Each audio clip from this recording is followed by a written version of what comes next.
Would you guys agree that when things get spicier, we have debate in our show, it comes very naturally and organically? Like some shows, it gets hot for a while. Other shows, it's just like a normal day and we're going over what's happening. Yeah. Okay. Why?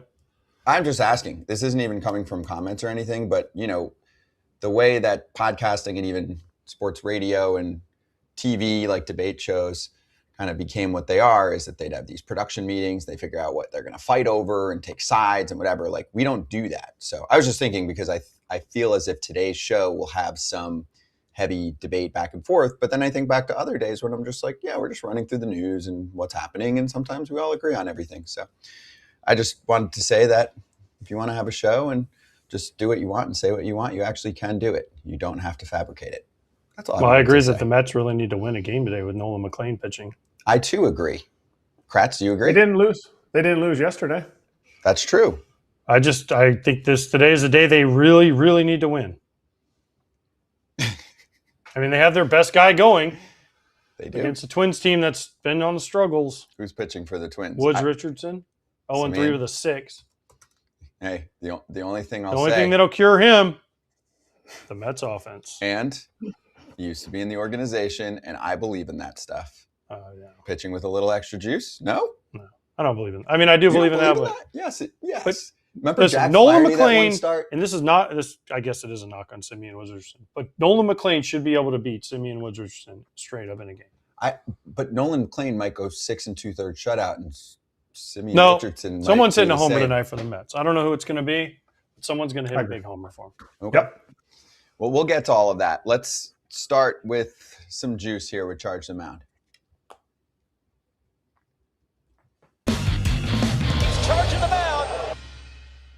We're actually going to start with the Colorado Rockies and this story from Dennis Lin, which he replugged here. The Rockies have been suggesting pitches from the dugout this season as Colorado attempts its first 4-game series win against the Dodgers since 2018. Here's more into practice some baseball people think will eventually sweep the league. Now, this came out yesterday morning. The Rockies lost to the Dodgers. They end up splitting the series, but still, that's a huge success for a franchise that was brutal last year.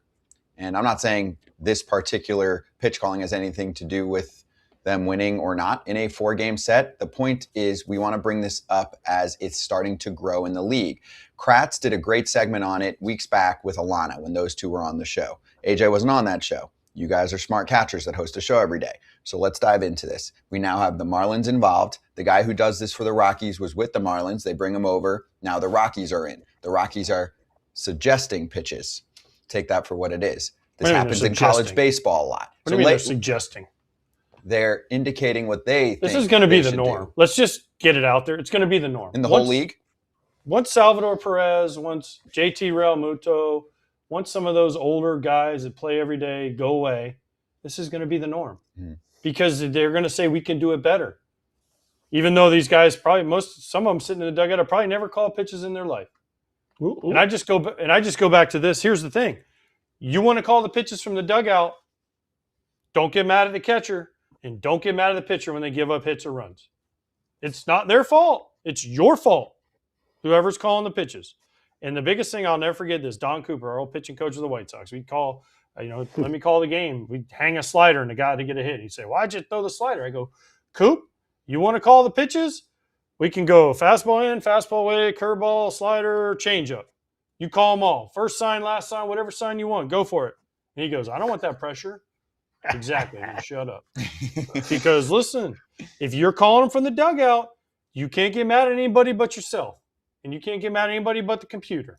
And by the way, the guys don't always have the same stuff every day. And that's hard to see from the side when you're not back there catching. That's my thing. No. And plus guys move in the box, guys, you got to read swings. It's hard to read that stuff from the dugout. There's no way, AJ. There's no way you're reading anything from the field that you can't see from the dugout. It doesn't matter because the sheet says it's fine. The sheet says he cannot hit a splitter. Let's throw 5 splitters in a row. The quote, the air quotes of suggested is the part that I'm going to hit on today because I hit on a lot yesterday last time we talked about this, and AJ just hit on everything possible that can go wrong. the suggested part. Is Alon Leishman getting fired if this doesn't go well? No. He's getting fired either way because the team didn't bring in the best pitchers. So they're trying something new. I get that. They're trying something that could be innovative, but really they're a half a year behind the Marlins, a year behind the Marlins, whatever it is. And they're doing it because exactly what who said it? Freeland? Was it Freeland that said it? Yes. Freeland. He was Freeland said, we stink, so let's try something. And also, real quick, Kratz, Alon Leishman is the guy who's calling pitches now for the Rockies. He was the assistant pitching coach for the Marlins, and now his title is first-year pitching coach. So they brought him over. They brought him over because of this gimmick. They brought him over because of the fact that he has it on his resume that, hey, we're doing this over here with the Marlins. Wow, look at all the pitchers that the Marlins created. You know who created those pitchers? It's the guy the Marlins fired. It's Jeremy Powell. He was the minor league pitching coordinator that created these relationships with these guys and created that. Well, this guy was helping with the Marlins, and now he gets to create a spreadsheet, create a PowerPoint to get a job, and says, you know what? I think this could work. What do the Rockies have to lose? The Rockies say, oh, it's so tough to pitch in Colorado. And if he would have said, no, what we're calling, that's what we're throwing out there. That's what you guys are throwing. And you go out in the media and say, it's on me if this goes bad. And I don't know these guys. I don't know Alon at all. But my thing is, you have to have ownership. You can't just say this is suggested so that you're covering your back. Well, the pitchers can do what they want to do. And so, okay, so are we charting every time that the pitcher shook off? And are you only bringing up the good times or the bad times when the pitcher gives up a hit, and you're not bringing up the bad times when the computer gives up a hit? It's just like Coop said, Don, your pitching coach. He never was like, AJ, why'd you call that slider that the guy swung and missed at? No, it's just all results based. And if you're not willing to stand up and be like, I called it, this is why, then your team doesn't get better. All you're doing is just check, we threw pitch number 63. Check, we threw pitch number 64. Hey, you know what? The numbers said this is what we should have done. Because teams are going to sit there and start going, oh, well, I hit 056 on 2-2 slider, so we're facing the Rockies. They're definitely throwing me a 2-2 slider because that's what the computer says. It'll be very predictable, and it's not going to forge winning a World Series. To me, it's those little things that create playoff teams, that create World Series winning teams. Can I present two cases? Here's one, hold on. Yeah. When they say suggest, so they must have a pitch comm in the dugout, and Leishman. He was doing numbers yesterday. Oh, he so was doing numbers. How do they have time for that in the pitch clock? I was going to ask you that. That was what happens if the pitcher shakes off? Then they got to go to pitch comm real quick? You can't. That's why it's like suggest, but there ain't time to change. Yes. That's why this is awesome. Listen, Mark's asking, is there any advantage to doing it? I guess if you have someone that's dumb and they can't remember the scouting report. But why are they doing it in college? Well, they do it in college because coaches want control, and it's their life on the line. It's not the college kid's life and career on the line. In college, they do it because they want to say, I'm controlling everything. But so does MLB. And I understand that. But also, there's this big thing called like catcher's ERA and this and that. And guys work good with other guys. But that was always because you put down the guys would be like, man, he's got good fingers and he knows me and he knows what to call and he sees if I'm struggling, he can do that. Well, now the catcher's not going to get credit if the coach is calling that. Sure. Right? So the catcher goes to arbitration. He's like, I don't know. Let's say, what's the really good catcher in Colorado? Hunter Goodman. Hunter Goodman. Yeah. Goodman. Yeah. Let's say he goes to arbitration and let's say he free agent and he goes to, I don't know, I'm throwing a random team out there, the Cubs. And Craig Counsell's like, hey, call the game. He's going to go, I've never done this before.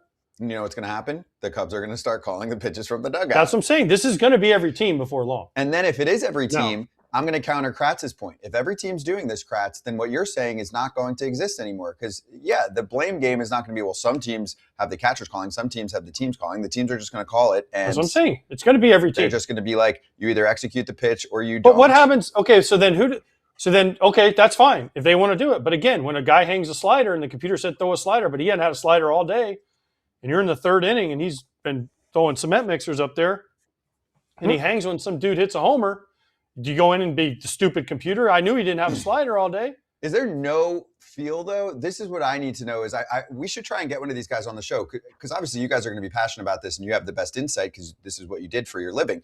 But do you think that these two teams now, the Marlins and Rockies, are trying to read swings and read Mets pitches? Mets are doing it too. A little bit. I don't know if they're fully doing it. No, they're not doing it at all, Kratz? Oh, no. I was answering your question, Scott. The Mets are lightly suggesting. Okay. So are they reading swings and pitches? And no, they're not doing that at all. It's strictly off the. Okay. At all? No, I think they are. I choose to believe they are because I'm reading swings. I was just talking about it in our high school game yesterday. I don't call pitches. I talk to our catchers.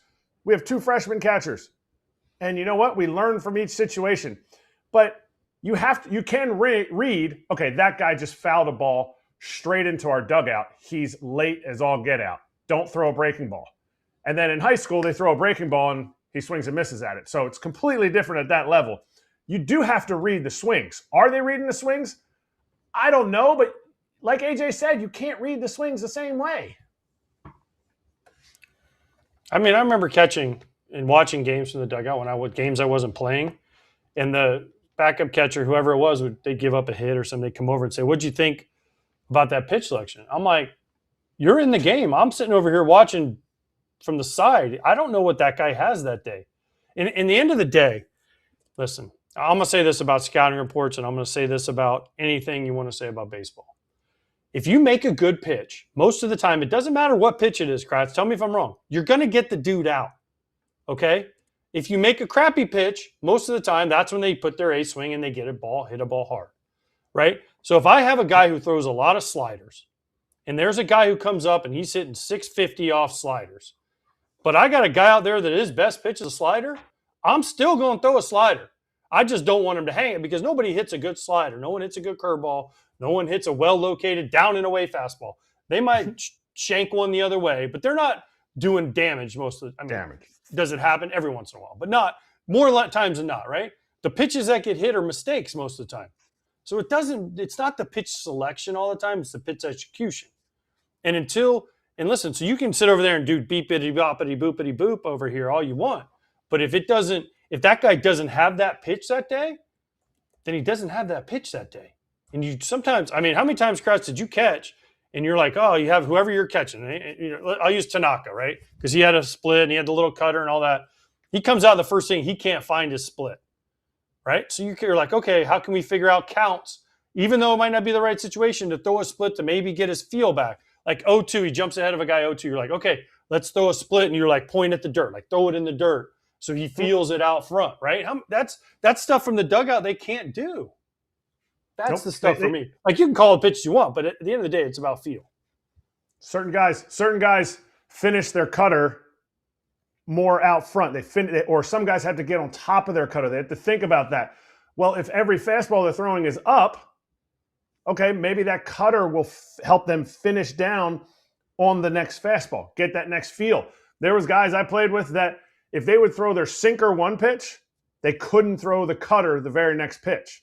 It would almost have to be like a sinker four-seamer to the cutter, sinker, slider to the cutter, just because pitchers don't like, and you read that kind of stuff. But go to AJ's screen, just AJ's single here. And I went over AJ's right shoulder. I want you to just point to what's behind there so people who are watching can see that mask was in a perfect game from Phil Umber. You think Phil Umber has any? You'd look at one of these sheets that they're using, and Phil Umber's sheet would look all green, meaning this is not good. Like we're not going in these areas. You have to walk a guy through 9 innings to be able to catch a complete game, a perfect game. You have to be able to walk some guys through 5 innings to be able to only give up 3 runs. What's on the numbers is probably 92% of the time in AJ's head, unless AJ does zero work pregame and all he's worried about is hitting. Like, if you're not doing your work, then yeah, you know what? You need somebody else telling you. But they've even admitted in all of these interviews, well, it's just really a lot of the stuff that we already talk about, and we're just there for suggestions. Like, it is not a ironclad thing, and you have to be able to have all this information already in your head. I can still go through scatter reports from 8 years ago that I remember from big games. Okay, I'm going to cap it with this because I think this will tell you where it's going. And the way it's going is every team's going to be doing it within 5 years. Michael King is quoted in this story saying like he was skeptical, but then he found out it was a suggestion. And now you have the analytically best pitch to throw. It's a little bit better. But then you go earlier in the article, how often are they shaking them off in the first month of the season? 1 or 2 pitches a game. It's not a suggestion when it's 1 or 2 pitches of a game. 99% of your pitches in the game are your suggestion. That means they're just calling it and you like it and it's working well enough, or at least they're buying into it. So they're doing it, right? Wait, Michael King from the Padres? They asked him about it. Yeah, because the Padres played the Rockies and he was like, oh, like I didn't like it, but like, oh, it's a suggestion. So, but they suggest it all the time. But right, if you go back earlier, they I don't know if they told him, but Michael, do you think that it's a suggestion if 99% of the pitches are actually being enforced from the call? Michael King is one of the most prepared pitchers I've ever played with. He knows all this information. Michael King, what is he making this year? $25 million? He's like a 3-year, $75 million? Something like that. He can shake off whatever the heck he wants to shake off. You know why? Because he's solidified. You call up a starter from the minor leagues and you shake off and you give up a hit. Oh, crap. Probably going to get sent down. Why? Oh, because I shook that pitch off and I gave up a hit. Like, guys are in different positions. Michael King, he knows all the numbers. He knows more, and maybe this is an arrogant thing to say. I know from watching him, he knows more than the person who's holding a sheet. I don't care who that person is holding the sheet. If it's freaking Clayton Kershaw, if it's Max Scherzer sitting on the bench, the pitcher on the mound that is prepared as Michael King knows more than what somebody in the dugout holding a sheet knows. That's fine. So those people will be grandfathered in, and the league is saying we feel as if we are smarter than the pitchers and the catchers on what to call, period. And will it be in the game in 5 years almost everywhere? I almost guarantee it. Good combo, but great insight from you guys. Of course it will be. Yeah.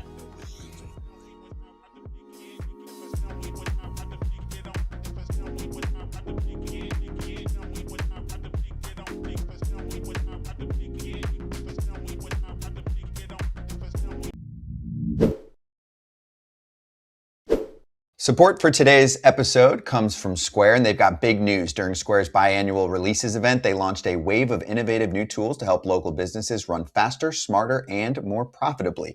Square is awesome around Orlando, where AJ and I live. We go to the farmers markets around town. I go to the one near Lake Eola. It's awesome. I use Square to pay with my phone. I get the receipt right away. It's great. And so many businesses, not just small businesses, use this. So many restaurants and businesses I walk into, not only in Orlando, but all over the country, have these, and you just use your credit card, pops out a receipt, emails it right to you. It's so fast, it's so efficient, it's so hassle-free. It's one of the great things that you have going. Square launched its most powerful tools yet, designed to give local businesses a competitive edge without the complexity. If you're ready to sell smarter, run faster, and stress less right now, you can get up to $200 off Square hardware at square.com/go/foul. That's square.com/go/FOUL. Run your business smarter with Square. Get started today. Let's rack a couple of Spencer Nussbaum tweets. He covers the Nats for The Athletic and for District Territory, the new Nationals show that also just added Kevin Franzen.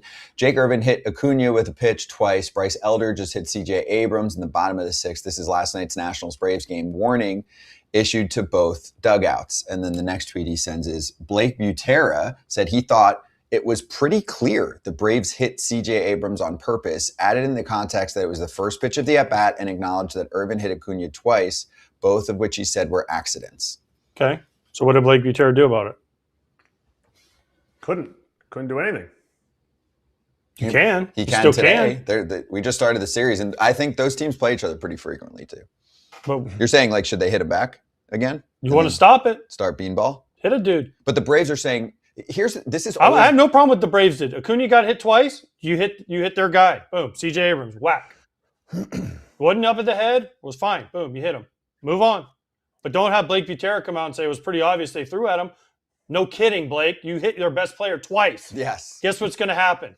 You're going to get hit. Correct. As they should, and they did it properly. I have no problem with this. This is when we talk about the game policing itself. Yeah. You screw up, you do something dumb. Trust me, as someone that got thrown out a lot, I did a lot of dumb stuff.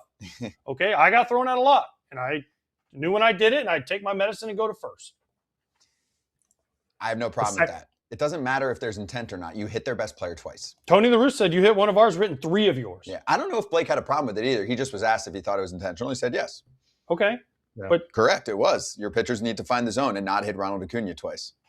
Well, the second one, Acuna leaned out over and got hit in the hand. And Well, you got to get inside on Acuna. The Yep. first one was definitely an accident. You got to protect your best players.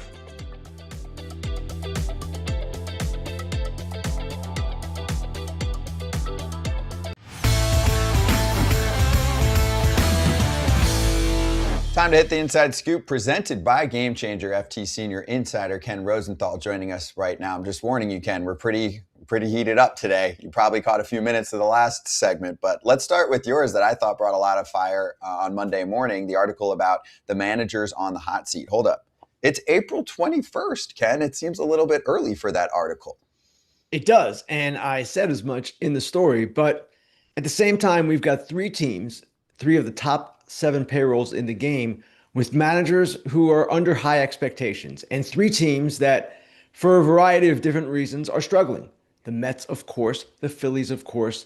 The Astros may be lesser known to fans around the country, what's going on with them, but their manager, Joe Espada, along with their general manager, Dana Braun, they're in their last years of their contracts. So, yes, they're by definition on the hot seat, and with all their injuries, they really could get a pass and maybe should get a pass, but their owner, Jim Crane, is someone who has not necessarily been patient at times in the past. And he is an owner who clearly has stated many times, the window here will always be open. And I don't sense he's one to hear excuses, even though they've lost, my goodness, so much from their rotation. Josh Hader has yet to pitch. Pena has been in and out of the lineup. There's a lot that has gone wrong. And you can explain it that way. I'm just not sure Crane will be patient. Ken, first of all, thanks for being on time. It means a lot to me. I appreciate it. Second of all, I mean, Espada, Rob Thompson, we were in Philly this weekend. Rob Thompson, there's all kinds of stuff flying around about him. Carlos Mendoza. Is there anyone else we should be talking about that has it, or is just those big 3, I guess we could call them? Those 3 jumped out to me as early people to look at. And there are others, of course. And certainly Matt Quatraro has had his problems with Kansas City and their slow start, but he's signed, I believe, through 2030. Alex Cora in Boston. The Red Sox haven't exactly set the world on fire, but he's in the second year of a 3-year deal. AJ, I think you pointed this out to me. 3 years, $21 million plus. They're not going to fire him in the middle of the season. The 3 I mentioned were 3 that I thought, well, Mendoza could have been in immediate trouble and still could be in immediate trouble. Thompson, the noise is growing in Philadelphia. And Espada, again, we have an owner there who won't necessarily be patient. So that is why I focused on them. But of course, there's always the possibility that other managers will draw greater scrutiny as the season goes on. Which of those owners, because you've mentioned Jim Crane, but Stevie Cohen also and John Middleton, which of them has a history of getting rid of guys? I know they're all, I guess Jim Crane's the most tenured of them, but who has a history of being okay with eating a contract, like you said, with Alex Cora's contract, or making a move? Well, the Phillies under Middleton, of course, replaced Joe Girardi with Rob Thompson in 2022, end up going to the World Series. So there's one example. Jim Crane, he doesn't necessarily have a history of this. Of course, they fired Luno and AJ Hinch after the sign stealing scandal, but I don't know that that counts in this regard. And he did, though, replace James Click, his general manager, after winning the 2022 World Series. They could not reach an agreement. It was well documented at the time. Cohen does not have necessarily a history of this, but the Mets did change a lot of their coaches after last season, and certainly Cohen had some role in that, even if most of the calls were from President of Baseball Operations David Stearns. We don't know the exact dynamic there. So while there might not be a history, Steve Cohen is paying a ton of money for I don't know how many years in a row now, and his teams have not gotten results. Mendoza, an interesting case, though. If you remember 2 years ago, guys, his first season, 2024, the Mets got off to a bad start. The Mets rallied to make the playoffs and then advanced to the National League Championship Series. He was David Stern's handpicked guy. Everyone thought, wow, this could be maybe the next great manager. Obviously, last year was a departure from what they accomplished in 24. It was a collapse, and they addressed that by changing a lot of their players. Yes, they also changed a lot of their coaches, and that often is a precursor to changing the manager. But it seems to me that Carlos Mendoza, I don't know that he can get dumb this quickly, if you know what I'm saying.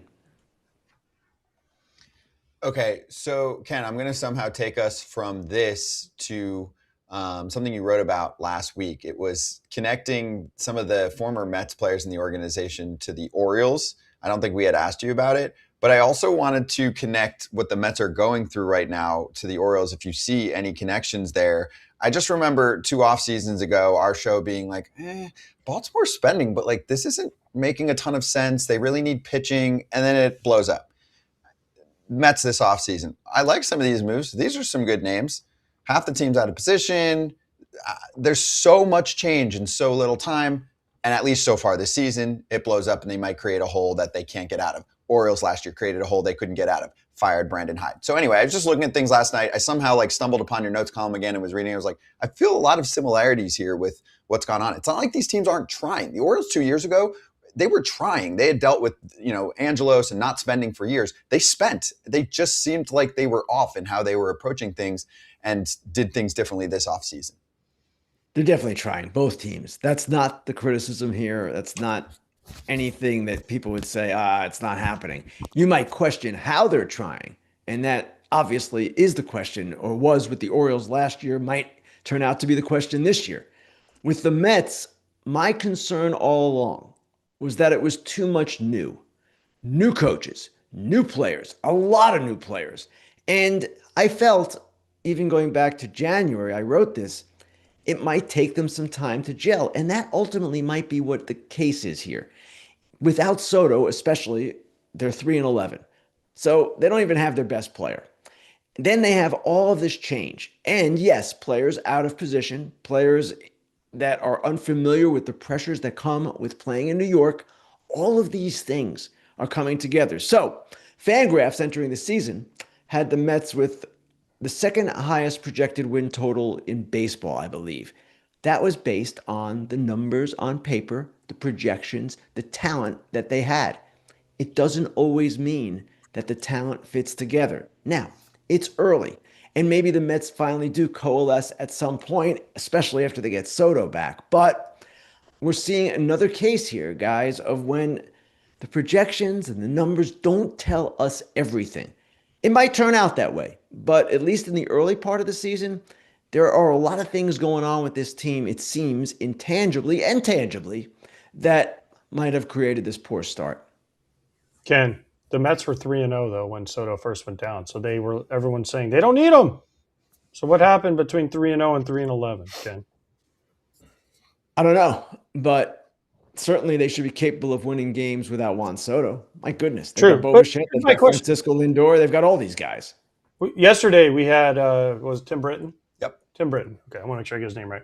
On from The Athletic, right? He's an Athletic? Ken's colleague, yes. And we asked him, why don't they just listen? I love Marcus Semien, great dude, had a great career. Put Bo at second, Beatty at third. It kind of solves their infield problem. Listen, nothing against Marcus Semien. Scott was banging this drum hard. Defensive runs saved, but they got to score runs at some point too. And that I don't know that the defense gets that much worse by doing that instead of just doing what they've been doing. Well, AJ, you and I both know Marcus Semien's got 3 years left on his contract at big money.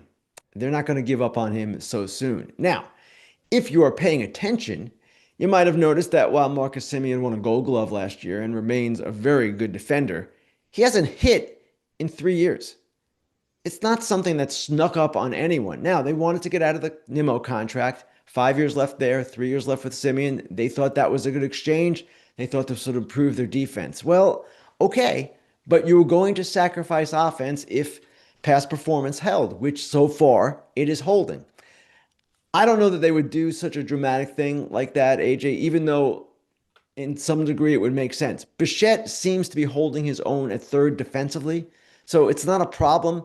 Beatty moving all over the place, that is a bit of a problem. They've taken a player who is pretty good and, in my opinion, kind of used him the wrong way. So I don't know where they're going with this, but I can't see them giving up on Semien this quickly. So that would be my follow-up. I know we talked about this yesterday, but I am pretty passionate about this. They did a deal that right now looks atrocious as Brandon Nimmo is hitting super well, and they could really use a Nimmo in their outfield. And Semien has caused the team to be out of position. We're pinpointing a guy, but it does cause a lot of chaos. And if you removed him, it makes a lot more sense. In your history of covering front offices, how much do they stick to what they did and not wanting to show that they might have made a mistake? And my question is, if we get to June and the Mets are still in the mix, but they're not in a great spot, like, do they start benching the player so that they can do other things? Again, I know it's early, but like you said, he hasn't hit for years. His bat speed's towards the bottom of the league. Like, there's other guys that aren't hitting well, but their peripherals and indicators are good, right? This is not one of those cases. And I'm just trying to tell it like it is. This is something that could cost you your season by sticking to this trade that you made and saying, nope, we are not giving in on this. This is how the roster is going to look. Scott, it's a fascinating question. And generally speaking, front offices do not like to concede defeat, certainly not this early in the season. Now, you asked about June and if this is still going on and it's still a problem. Sure, at that point, you have to take a look at it. You can't simply let things continue in a negative way if you don't feel that they're going to get better. I'm sure they want to give Marcus Semien more of a chance to breathe here. He, too, is joining a new team. He's never played in New York. I know he's experienced, but it's a different animal there. And you can't just say on April 21st, hey, it's done. We can't live like this. In time, sure, that might be a decision that they're forced to make, but I can't see them doing it yet. But to your basic question, do front offices like to concede defeat? No, they don't. None of us do when we're wrong. But at times it has to happen. And what's really interesting about the Mets, as opposed to, say, another struggling team, even the Royals, for example, they have put all this money into the team, second highest payroll in the game. I don't know how patient Steve Cohen's going to be. I know he's got a ton of money and it doesn't matter to him. It's a line item in his ledger sheet. But at the same time, he's frustrated too. And remember what he said when he took over. He wanted a World Series title within 3 to 5 years. We are well past that window. Yeah, wanting to win makes you make good choices and bad choices alike. But I'm going to go across the country to a team that's not struggling at all, but they lost their closer, their key offseason acquisition in Edwin Díaz. The impact of that loss. One, how did the Dodgers deal with it? Two, is there a better team more set up than the Dodgers? And is this 0 for 2 now for Edwin Díaz in a WBC? Because obviously the freak injury last time, and he pitched this year. Bone chips don't happen in a month, but this is just not a good look if I'm looking from the outside in. Well, I don't know what we can attribute this injury to. And the other one was a freak injury. This one, yes, he did pitch, and who knows what that might have meant to the condition of his arm. It's impossible to say. Will he be back? Of course. They're saying he's going to be back sometime in the second half of the season. It's elbow surgery. It's not Tommy John surgery. Still, you never want to see a player undergo any form of operation. It's not easy to come back from. We kind of take it for granted. These guys come back whole, and often they do, but it's not that easy. How can they recover, or what will they do? Well, that's not going to be that much of a problem for them. They've got Tanner Scott, who is again throwing well. And they've got, of course, a set of other relievers who are really good, from Vesia and Trinan, the whole group. Trinan maybe is not what he once was, of course, but they should be okay in that regard. This is a team that is incredibly deep. They can bring up a young arm for the bullpen at some point if necessary. I don't see that being the issue here. The question I have is, when he comes back, is he Edwin Díaz or is he something less than that?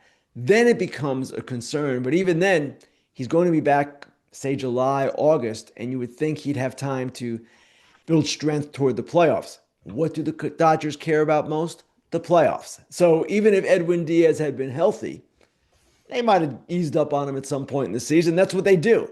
And they always slow play injuries. So I don't know that this is as big a blow to them as it would be to other clubs, but certainly it's not an encouraging development. No one would say that. On the Dodgers, Dalton Rushing had his quotes about the thing, and then he admitted he wasn't really in on the scouting report. And then he played first base yesterday. Is there an opportunity here where they would think about moving him if they needed a piece at the trade deadline? Because I'm sure there's teams out there that would love to have Dalton Rushing as their everyday catcher. It's never going to happen as long as Will Smith's there. So is there a way that you could see that the Dodgers would think about possibly moving him, because he is raking?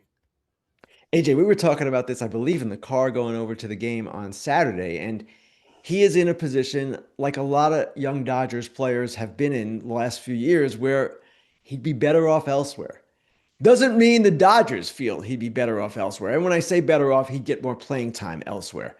The Dodgers, I am sure, see this as, well, we're one Will Smith injury away from really needing Dalton Rushing, and why would we trade him when we're in that position and when we have Rushing contributing as he is in a part-time role? So what's best for Dalton Rushing in terms of his career might not be best for the Dodgers. And I guess at the deadline, sure, anything is possible, but I can't see the Dodgers entertaining this unless it was a major deal, unless they were getting something huge in return. And I'm not sure what that would be at this point. Catching is extremely valuable.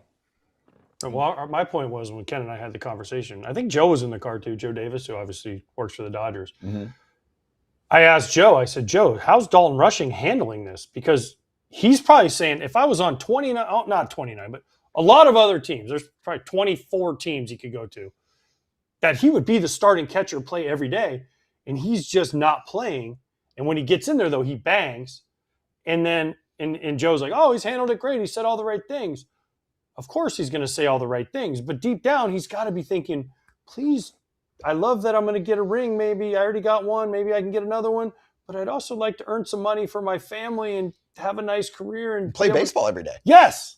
Yeah. In LA, it's not going to happen. That was, I mean, I don't know. I don't know what they do with him. It was just a question that Ken and I and Joe talked about. Yeah. And we had a It's great an interesting one, conversation about, AJ.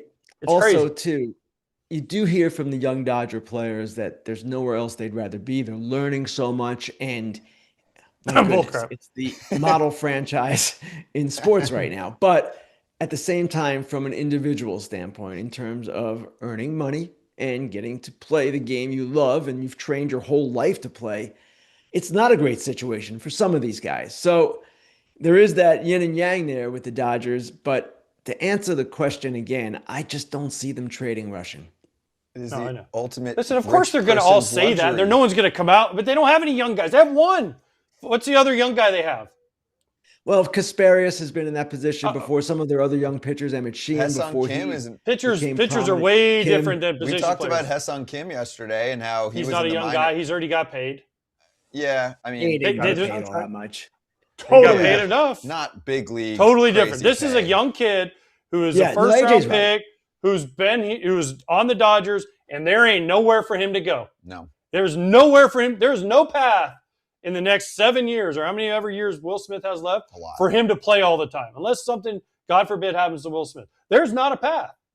No, And the Dodgers are just sitting there going, They have DH taken and Yes. the ultimate rich man's they luxury. have first base, Freddie. They have DH taken. They have catcher taken. Yes, but Ken, rich owner's luxury is having depth like that. I have 2 elite catchers. What about you? That's great dinner conversation with your other owners in baseball. Yes. Ken, thank you. We'll talk to you later this week. Thanks, guys. And props to Game Changer for hooking us up with this segment. It was presented by them. It's the #1 youth sports app that helps you coach smarter, connect live, and replay the action. If you want to learn more, the website's super simple, or the QR code is on your screen, even easier, gc.com.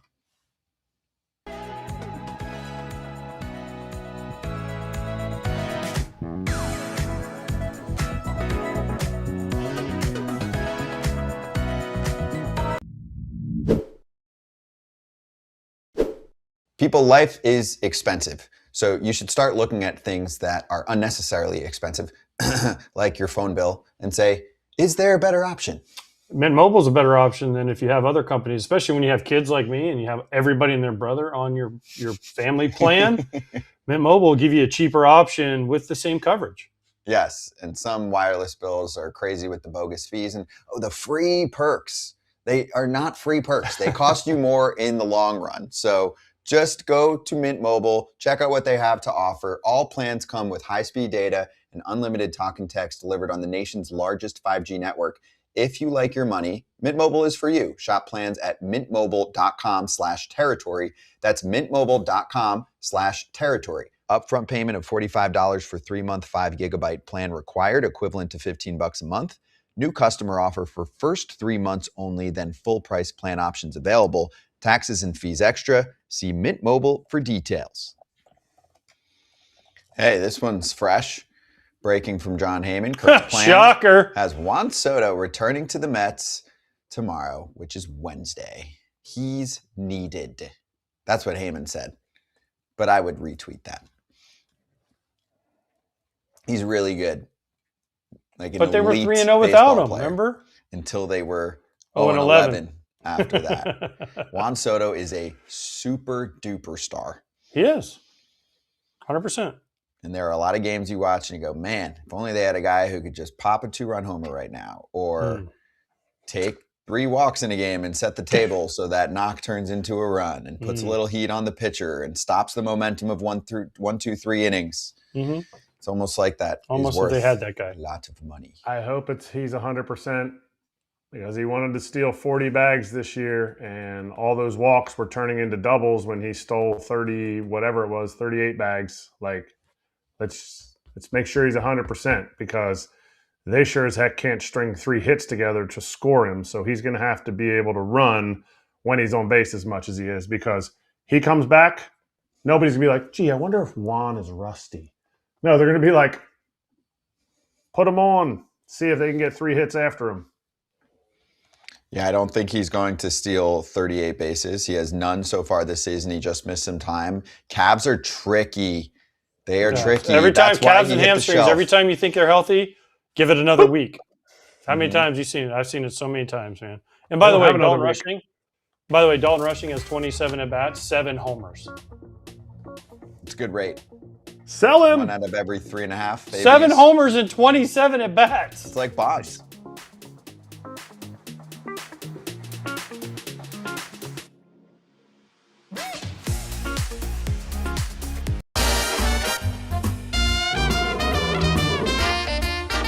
Doing this nice and early today. BetMGM Locks, let's run it. Yesterday was really good because the guy who's up huge lost. So if someone's going to lose, it's okay. The rest of us really needed a day, and we had a day. Dodgers cleared their run line. I cleared my run line with the Braves, and the Reds won. So AJ's plus 383 parlay didn't happen. But if you can see money bags. Hancock. I know. Otherwise, how did the that rest even hit, happen? right? He had 3 strikeouts in like 2 innings, and he ended with 3. Yes. I'm like, this is easy money. The A's were swinging it, and the A's ended up winning the game, but they were swinging at junk in the other batter's box because he's funky, dude. He throws like a low 3/4 slider ball thing that nobody hits. Anyways, am I going first today again? Yes. Okay, I'm going, the Mets to win today. Yes, Soto's coming back tomorrow. I'm going with the Mets winning today. And I'm going over 8.5 Yankees, Red Sox. It's early versus heel. And every time you think it's a good pitching matchup in that, they score a bunch of runs. So plus 210, easy peasy, mac and cheesy. What are the Mets at just to win? Just to win the game? I'm going to check right now. On BetMGM. Minus 170. Oh, wow. Right. Because of McClain. Nolan McClain. Because of McClain. Yeah. And okay. The fact that the Twins should be terrible. Yeah. I'm going to the Rockies-Padres game. Randy Vasquez, who has extra stuff plus this year for 5+ strikeouts, and the Padres to beat the Rockies. Parlaying that together for plus 185. Nice. I'm doing a minus bet today. Minus 115 for the Reds to take down the Rays again. They won nice and easy yesterday, 6-1. They've won 6 out of 7. Their pitching is fire. Their road record looks really good right now. They're 9-2 on the road. Chase Burns is pitching, who's got the low 2s ERA, and I just think he's super tough to crack. He's going up against Mats. And then for me, one of my strategies this year is I'm trying to focus more on bullpens. And not that the Rays bullpen, I don't think it's going to be this bad, but right now it's a 5.28 ERA. The Reds' relief ERA is 2.23. Sal Stewart's having himself a nice start. He is too. So I add it all up, and I feel like this is close enough to even money that I'm going to throw down 115 to win 100 for the Reds. By the way, Sal Stewart, he's rookie eligible, right? He is. That ball he hit yesterday was a blast, by the way. He's a strong rookie of the year candidate. Big boy land. Center field, like left center there, where the wall stays straight and flat out. Anything in center is the toughest in the East to hit. And that was a slap. I keep thinking Ellie De La Cruz is probably just going to go to free agency. So if you'd like to shovel some of that money that you were throwing his way in an offer over to Sal Stewart, you should consider it. Pay a first baseman. How many first basemen get? He can play second. He's not going to play second. No, you don't think he can play second in the future? No, I'm not saying he can't. Dude, he's like 4 years old. He's like he's a baby. He is young. Also, and so you can't pay a young baby first baseman. I mean, the Braves, not even that young, but Matt Olson got Freddie paid. Freddie Freeman, right? So what's wrong with that? I'm just saying, at young, there's not a lot of recent first basemen that are getting paid because a lot of teams say, whatever, that left fielder that just hit 30 pumps in the bushes, he can move the first base. So I would love it for Sal Stewart, but to be able to get that comp and to make it like, oh, hey, I'm going to win Rookie of the Year. You better pay me that way. Like he can hit. He can hit.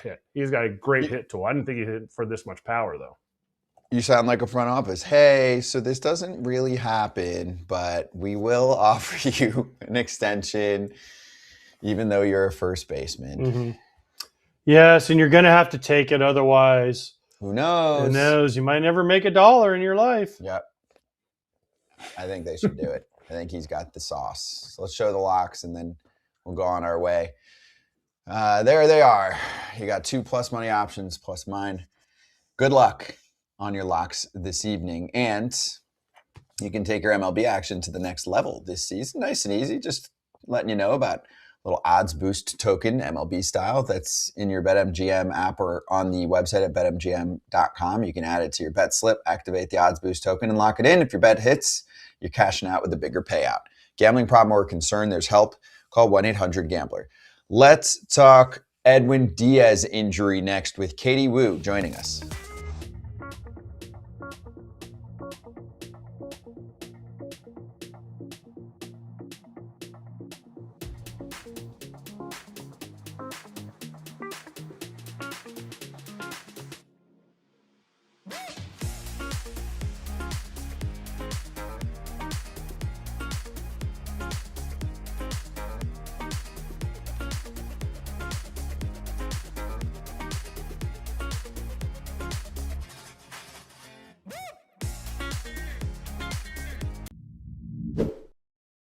Okay, I'm going to be very direct this time when I'm talking about SeatGeek, and I'm actually going to look ahead. Sometimes we like to do some schedule watching. Do you know that the Cubs and Dodgers are meeting up this weekend? We're going to talk to Katie Wu coming up. We're going to do our own segment on the Craig Counsell versus Dave Roberts quotes on the Ohtani rule. We'll get to all of that. But also don't forget what Pete Crow Armstrong said about Dodger fans, and the Cubs are about to head to Los Angeles. So my point is, with over 35 million downloads, SeatGeek is the #1 rated ticketing app, and that might be a little bougie ticket. So if you want to get a little off of it, then the code is Territory 10. And as rare as a hockey fight is in goalie fight is in hockey, might get a manager fight. Oh, that would be the ultimate, right? That is kind of like Dusty Baker, Tony La Russa back in the day when they used to. Every few years, you might get 2 coaches that kind of go at it. I mean, we had Walt Weiss Weiss be there and see it. participating, but that was player manager. So go check it out. The code for you is Territory10, 10% off your next set of tickets at SeatGeek. That's 10% off any tickets with that promo code Territory10. Make sure you click the link in the description to download the app and have the code automatically added to your account so you can use it later. Thank you, SeatGeek. All right, we have a little ABS challenge update that we can show everyone based on how everyone's doing. You can take a quickie look at the board. Yes, you have to tap your head for those to apply. Some teams use it all of the time. Some teams are not using it very frequently. I remember when I last checked, the Dodgers actually were pretty low on that board. I think the Twins are leading in that category. Are they? I believe In so. usage Here it or is. the lowest? This Yeah, is ABS challenges, period. Like how many head taps? 69 giggity for the Twins so far, and then you go as far down as the Red Sox at 24. Now the Dodgers are, not middle of the pack, but Giants and Dodgers at 37. The teams that I'm more interested in the teams that don't challenge. You know what's funny is I watch a lot of these games, and there's certain teams you can tell they're scared to pull the trigger. Why? I don't know. The Red Sox are one of them. There's some pitches that are, and even I was listening to, I think, Lou Merloni, even yesterday on the Patriots Day game, and he's like, I don't know why they didn't challenge that one. I don't know. It's like there's guys that are like, they're scared. They're scared. Putting too much into it. All this talk was like strategy, this, that, green cards, red cards. Use it, learn it. You'll only get better at it.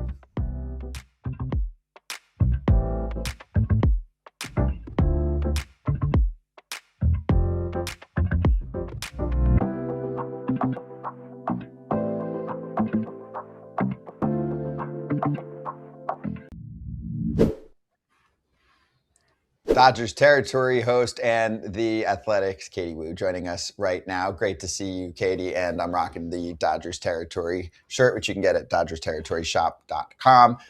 Let's get right into it. So Edwin Díaz, unfortunately, is going to be down for multiple months, and we want to get the details on it. I'm going to preface the question this way for you, Katie. What is it like to cover that over the last couple weeks? Because everybody from the outside looking in was like, I think something's wrong. And I'm sure you guys knew too. But then the team has to play it coy until they can announce everything. So what was it like? Honestly, guys, great to see you. Scott, love the shirt. AJ, my eyes are deceiving me. I just can't believe that you're on the show. Wow. But no, let's talk a little bit about Edwin He's Díaz. AI. He's not actually here. He's AI. AI AJ. Got it. It goes right through. It was weird.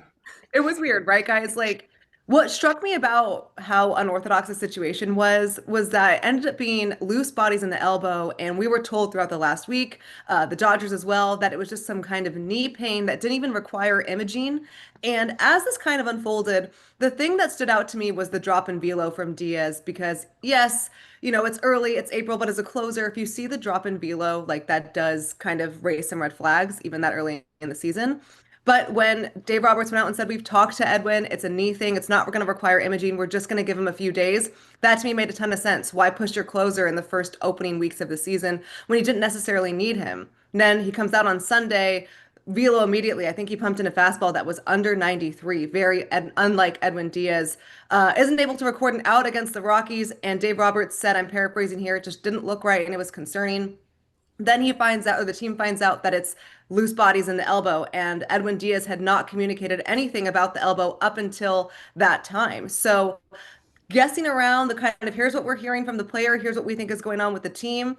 I think that just goes to show that communication is a two-way street. And if Edwin wasn't communicating about the pain in his elbow, there wasn't much the Dodgers could do. They rested him. They gave him plenty of time, even though it was a very awkward timing with the Mets in town last week. And now here they are, probably, not the most ideal scenario, obviously, being without Edwin Díaz for months. Maybe he's coming back in the second half. It's a complicated situation. Katie, before I get to my question, let me just be the first one to say congratulations to you. And we won't talk about it because it's not the right place. So this is too big of an announcement for us to do on the air. So congratulations. Oh my gosh, AJ, you're for me being on the show with you. For me being on the show with you. Thank you. And also, Katie, let me just say, did you win a bet? No, she got it. She took her a while, but she caught on. No, we had a text back and forth about a picture she posted on Instagram, and I was like, congratulations. Yeah, we won't get into it. But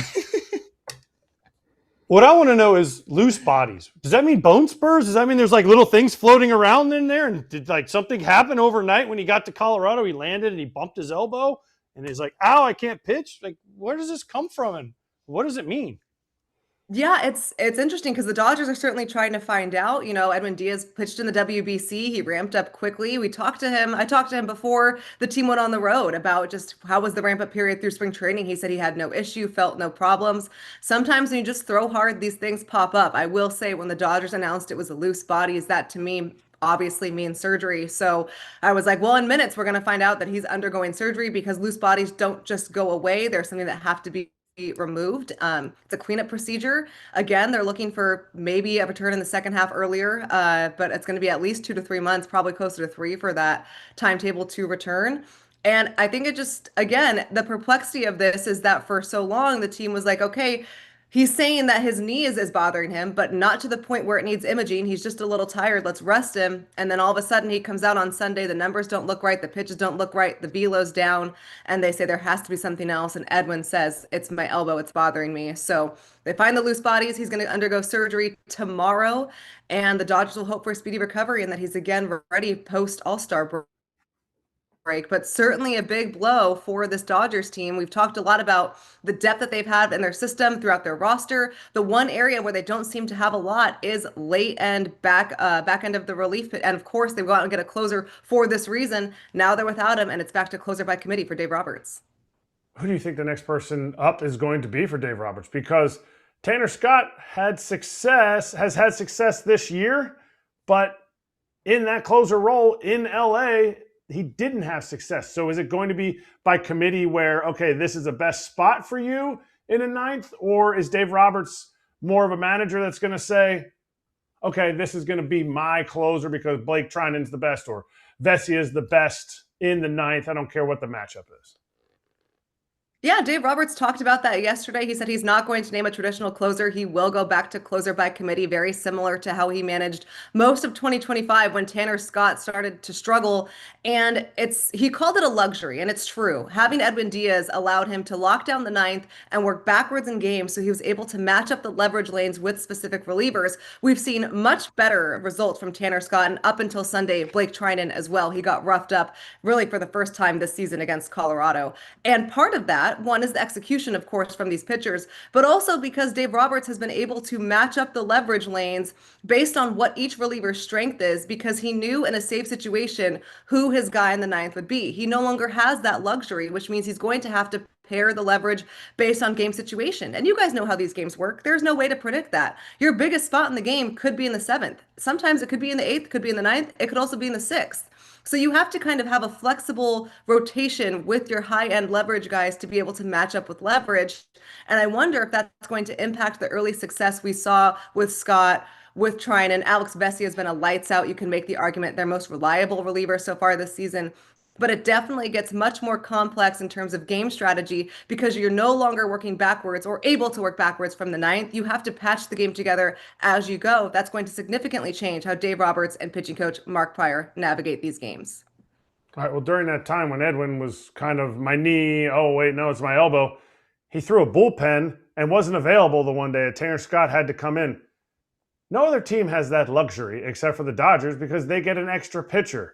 Seeing what Craig Counsell said about the Ohtani rule from the Dodgers dugout. We saw Dave Roberts' remarks or reply to Craig Counsell. Does it look like it's fair for other teams, or is it just a Ohtani rule that only the Dodgers will ever be able to get some advantage from? One, I was surprised that these comments were coming out now. This rule has been in place for multiple seasons now. So when I first saw the headline, I thought this was kind of like regurgitated, brought back up from seasons prior. And then I saw it was very relevant. And I said, oh, okay, that's a little strange. And I think the Dodgers are kind of under scrutiny regardless, no matter what they do, because of the team that they are, their spending habits, they just keep winning. But if you're looking at the Ohtani rule in general, and if it's fair, you have one player doing something in baseball that nobody else can. So making a rule for that, I don't really get the issue. I mean, I don't really, if we're really thinking about it, I don't understand the problem in having this extra rule that seems to only benefit the Dodgers. I think that's the wrong phrasing. I think this team or this rule benefits whatever team has Shohei Ohtani. So the fact that this is coming out when this rule has been in place again for multiple years, I don't quite understand. Certainly everyone's entitled to their opinion, but to me, I mean, this is a guy who's taking the mound once every 7 days based on the schedule that they have for him, but he's still hitting in every other game. He's for the first time in almost 5 years, he did not DH on one of his start days. Like this is a guy who's fully taking advantage of the two-way responsibilities that he signed up to play. So I don't really see the issue with the rule. I'm just surprised more on the timing coming out of it. Yeah, but he couldn't pitch every. I'm not going to get into it. He couldn't pitch every 7 days if they didn't have an extra. Anyways, we don't have. We're going to do a segment on it. We're going to do a whole segment on it That's after. fair. I hear you. Okay, Katie's a homer. Katie's Total a homer. Total homer. We Right. already knew this though. It's amazing. how Where's good Jordan Walker Walker's at, doing. Katie? Once Katie Where's Jordan lost. Walker at? Whoa, now? Yep, exactly. whoa, We whoa. both said it at the Let's same start. time. Let's start. Both said it at the same I time. have always Anyways. been a Jordan Walker enthusiast, and you guys know this. And if it meant me leaving St. Louis to see some success, I'll take that anytime. This team is doing just fine without me. Maybe I'm the problem. Yep. Leave him alone. Leave them alone, Katie. But anyway, Finally. Homer, continue. Yes. You mentioned that he only pitches once every 7 days. How long is Roki Sasaki going to get to pitch once every seventh day with the way he's pitching? Is there a chance we see him back in the bullpen, or are they just going to continue with this experiment forever? You know, we're not going to see Roki Sasaki in the bullpen anytime soon. General Manager Brandon Gomes was asked if that was a possibility with Diaz being out, and he gave a very clear, succinct answer, a one-word no. And the Dodgers have been very adamant about their plans for Roki. You think about his age and his talent. He's 23, 24 years old, has such a high ceiling, such a pedigree coming over from Japan. And I know the numbers don't back it up. I know the performance has not been good. He hasn't thrown enough strikes. The command continues to be an issue. And he's not getting worse in games, but he's also not getting better. He's kind of stagnated, and that's not what you want to see either. Still, the Dodgers do have a luxury based on their starting arms in the rotation to be able to run Sasaki out. And when you think about the long-term goal, why would you limit someone who is in his early 20s with a high potential to the bullpen when you have the luxury, the availability to run him out still once a week and build him up to see what he could be as a starter? The Dodgers aren't necessarily struggling to win games. They're 15-6. So they have the ability to go out and say, okay, we need to do once a week, be able to see what we have out of him. Can he build forward? Can he find some progress? There's no need to put in the bullpen. That's, I think, a very short-sighted decision for a team that obviously has long-term aspirations of continuing to be a dynasty in this sport. If it gets to the time with Blake Snell, who is going to start a rehab assignment maybe as early as tomorrow based on the weather, could be back by mid-May, then maybe we're having a different conversation. But the Dodgers have not wavered, not once, on their belief in Roki Sasaki staying in the rotation. That is not going to change unless he becomes unserviceable. That hasn't been the case. I'm not saying it's been great, because it hasn't, but it hasn't gotten to the point where you just can't throw him out there once a week. The Dodgers still want to see and give him as much leeway as possible before they make that decision. You know, the great place to learn how to pitch and learn how to get a third pitch and learn how to throw strikes? AAA. Do they send him to AAA? Because your comment was all, and Dave Roberts' comment was the easy no answer was to the bullpen. Do you see them moving him to AAA because of the fear of what that looks like for other Japanese pitchers that come over to the Dodgers? Or is that also off the table? That to me is a more fair question than the bullpen, but I don't think they're there yet. One thing, Justin Wrobleski had another phenomenal start yesterday in Coors Field, so that definitely counts a little bit more. And he's kind of forcing the Dodgers' hands on where his long-term role is going to be. They believe he's going to be a starter, but they've been using him as a hybrid six-man option. And if Justin Wrobleski continues to post like he has been, it certainly ups the ante on Roki Sasaki. But again, it comes down to the pedigree and the high ceiling that they believe that Roki has. So I don't think they're at the decision yet where they are maybe contemplating a move to AAA. That probably won't happen until, again, Blake Snell becomes close to being activated. But it will be a wait-and-see process with that, because while the Dodgers have, I think, probably the best starting pitching depth rivaling the Milwaukee Brewers in the National League, they're not going to throw out 7 starters in their rotation. Something's got to go. The easier thing to do would be to have Wrobleski kind of revert back to that hybrid situation. But again, his last 2 starts have been phenomenal. He's at 15 innings. I think he's allowed, maybe has an ERA under 2 on the year. That's going to force the Dodgers' hand to make a decision, but they're not there yet, guys. They're going to have multiple weeks before Blake Snell is ready, so they're going to ride it out until they have to make that decision. Do you feel like the Dodgers, I know you haven't followed them for years, but do you feel like they make decisions on pitching, specifically with like Wrobleski, eventually when they have to make that decision to move him to the bullpen or leave him in the rotation? The fact that he doesn't strike out enough guys, do the Dodgers only look at the result of wins, but He's got 9 strikeouts in 24 innings. Is that a product of Wrobleski being a different type of pitcher, or does he need to morph into this Tyler Glasnow 10 strikeouts a game type of pitcher and not go 7 or 8 innings? That's such a great point, and I'm glad you brought that up, because Justin Wrobleski, when you look at the rest of the Dodgers rotation, doesn't have the swing and miss or strikeout stuff, but that doesn't mean that he's not in the zone. Justin Wrobleski is relentless in the strike zone, and that's maybe why you're not seeing a lot of strikeouts, because he challenges hitters, with the first, second, third pitches of an at-bat where he's not necessarily working to a strikeout count. He said, I'm going to hammer as many strikes as possible in the zone to you, and you're going to put something in play, and the defense behind me, which again is one of the best in the National League, is going to get the out. So it's a different way of pitching. It doesn't mean it's any less efficient. It doesn't look like Yamamoto or Ohtani or Glasnow coming out and just blowing doors past guys, but he's not any less aggressive. I think this method of pitching works for Wrobleski, especially as he continues to fine-tune his arsenal. He's been talking to Yamamoto about adding a splitter. He did that a few times in his start on Monday. So I wouldn't say that he's not looking for more swing and miss. I think every pitcher is looking for that as we see the game kind of rely on that more and more. But he's found a way to be effective based on what he's good at, which is just having this relentless attitude and hammering the zone, and opposing hitters have not really been able to work significant at-bats against him, and it's worked in his favor. It's allowed him to go deep in games. Again, with the bullpen kind of up in the air without Diaz right now, Dave Roberts will certainly take any one of his starters going 7, 8 innings each time. Who's the Dodgers MVP offensively right now?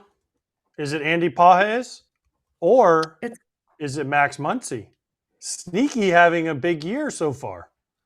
Sneak, you're right. And we've talked so much about Andy Pages because he kind of started the season on fire. He had the best average in baseball for the first 2-3 weeks of the season. And Max Muncy has talked a lot about coming in past this offseason. He cut out bread, which respect, I could never, and was able to drop a significant amount of weight and just get into shape. And he's talked a lot about, since his surgery and the injury that he had a few seasons ago with that elbow, about how he didn't feel comfortable with his swing. In the conversations we've had with him so far this season, post-game, he said he feels that he's in a much better place, and these numbers are backing it up. He's already had 2 multi-homer games this season. And when you look at how deep the Dodgers lineup is, the fact that you have Max Muncy in kind of the second half of that lineup, being able to produce like any other team's cleanup hitter, yeah, Los Angeles will certainly take that. And this is exciting for Max Muncy, who works really hard to be a staple in that Dodgers lineup. And I think he's kind of underrated in terms of the game itself because of his teammates and who he plays with. But when you're looking at what Muncy can do along with Andy Pages, and let's not forget about Dalton Rushing, who has seemed to homer literally every time he's up, the Dodgers have a lot of depth. It doesn't have to be just Ohtani and Tucker and Freddie Freeman carrying the load in the top half. They don't have Mookie Betts. They haven't had him for a couple of weeks.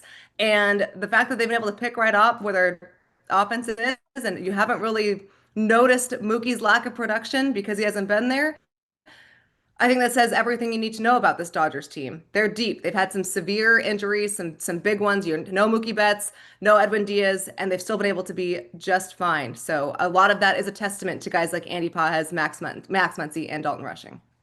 Okay, Rushing 7 homers, 27 at bats. Just FYI. And by the way, can we get somebody on in front of Max? He's got 8 homers and 9 RBIs, Katie. Can you tell somebody to get on base for him? I'll do that. I got you. Okay. Perfect. Wait, are you in San Francisco? Are they playing in San Francisco? I am in San Francisco. Oh, welcome home. Wait, one more on the way out. I know this is after that series, but how do you think the Dodger Stadium is going to be for Pete Crow Armstrong? Do you think those seats as close as possible to him are going to be pricey?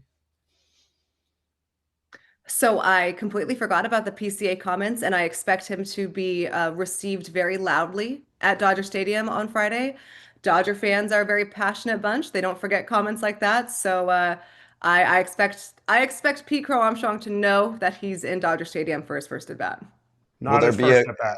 His second at bat. Because they don't show up for the first at bat. Oh, that's what he said. What, Kratz? Now we're not going to be able to do a show from there because it's going to be the same problem here. I was just trying to ask a question. PCA said. That's what PCA said. I know. Katie, what picture did you take down behind you so you could come on today?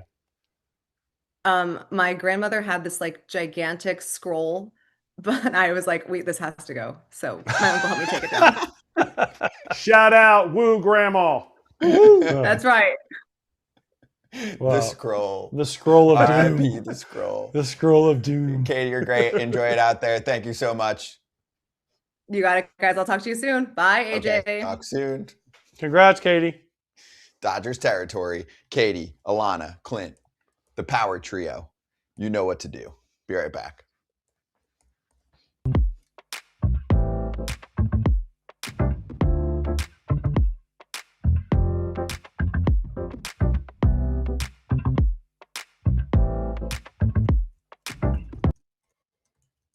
We are back, and we are going over a little quickie story about the Blue Jays choosing to bus from Phoenix to Anaheim because their plane was placed on the injured list. And instead of waiting for another plane, John Snyder said, you know what, we're going to hit the bus. And then Max Scherzer said, you go to Kangaroo Court for that. Schneider was like, well, we should just use your plane or you get us a plane, but that's too complicated. And then Scherzer said he's going to get extra fined because you're not supposed to bring up Kangaroo Court before you go to Kangaroo Court. So where are we at? Someone's getting fined. It's not going to be Max. It's going to be Because Max is probably the judge. Yes. So Dylan Cease pitched really well last night too, by the way. We're going to talk about him coming up. He's been really good all year. I'm kind of on Max's side right here. On Such a big leaguer. Yeah, because players are supposed to be pampered, and the manager supposed to do what the players want. And I kind of agree with Max. How come the Blue Jays they have lots of money? They couldn't have found a new plane. No, they could have. It just there would was have taken too long. It was faster to bus than it was to wait for a plane. I mean, you need a big one. It's not like, oh, let's just go. How far find is a Phoenix jet. to where they go? Anaheim? 4 hours. It's a 4-hour bus. Yeah, I mean that's what it is to drive from Phoenix. It's like What do you do? 4:05. Everyone needs a You good wait. bus trip every once in a If while. I tell you, hey, it's going to take us 4 hours or 5 hours to get the plane, then we go on and do it. Then I'd rather take You the bus. Right. It sounded like it wasn't like it's going to be 30, 60 minutes. It sounded like a delay. Although I've sat on a big league plane for a long time and seen guys have good times.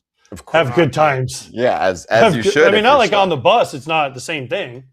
You know what's cool Yeah. though is if you've ever been on a big league bus trip, stopping at like a McDonald's and everyone goes in, and just seeing people that are in there, and when someone finally hits who the heck you are, but it's usually because it's usually late at night and it's one person will be like, wait, And then they look back and they're like, I just see the entire 2000 whatever. 26 Blue Jays. Yeah. Yeah, but Dylan Cease, of course, because they don't go on the starting pitchers have to fly early. He 'cause flew they can't hang out commercial. with the team.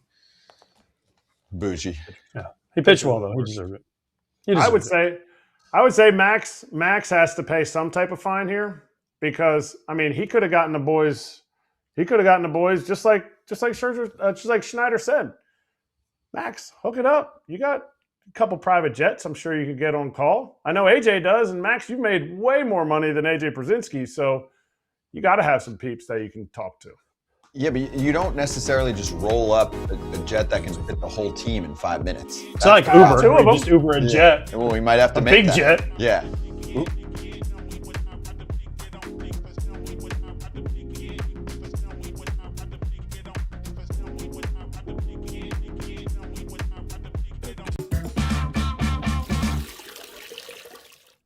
Let's talk to Jaylon Thompson, our friend back on Foul Territory, and he covers the Royals for the KC Star. Jaylon, it's good to see you, and I love your smile. It's not something we're seeing too frequently right now for Kansas City.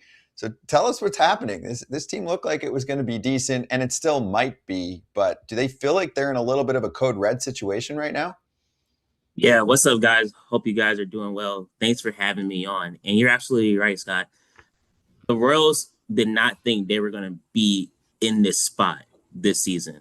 Just looking at it being so early and the team they put together, going out and acquiring a guy like Isaac Hollins from the Milwaukee Brewers, getting Lane Thomas, a guy that's had great production in his career. They did not think with the returning guys of Bobby Witt Jr., Michael Garcia, Vinny Pasquantino, Salvador Perez, Seth Lugo, Michael Wacha, Cole Reagans, the list goes on and on. They were going to be 7-16, and as Bobby Witt Jr. put yesterday, arguably the worst team in baseball. This was a shock. This was something that they did not want to happen.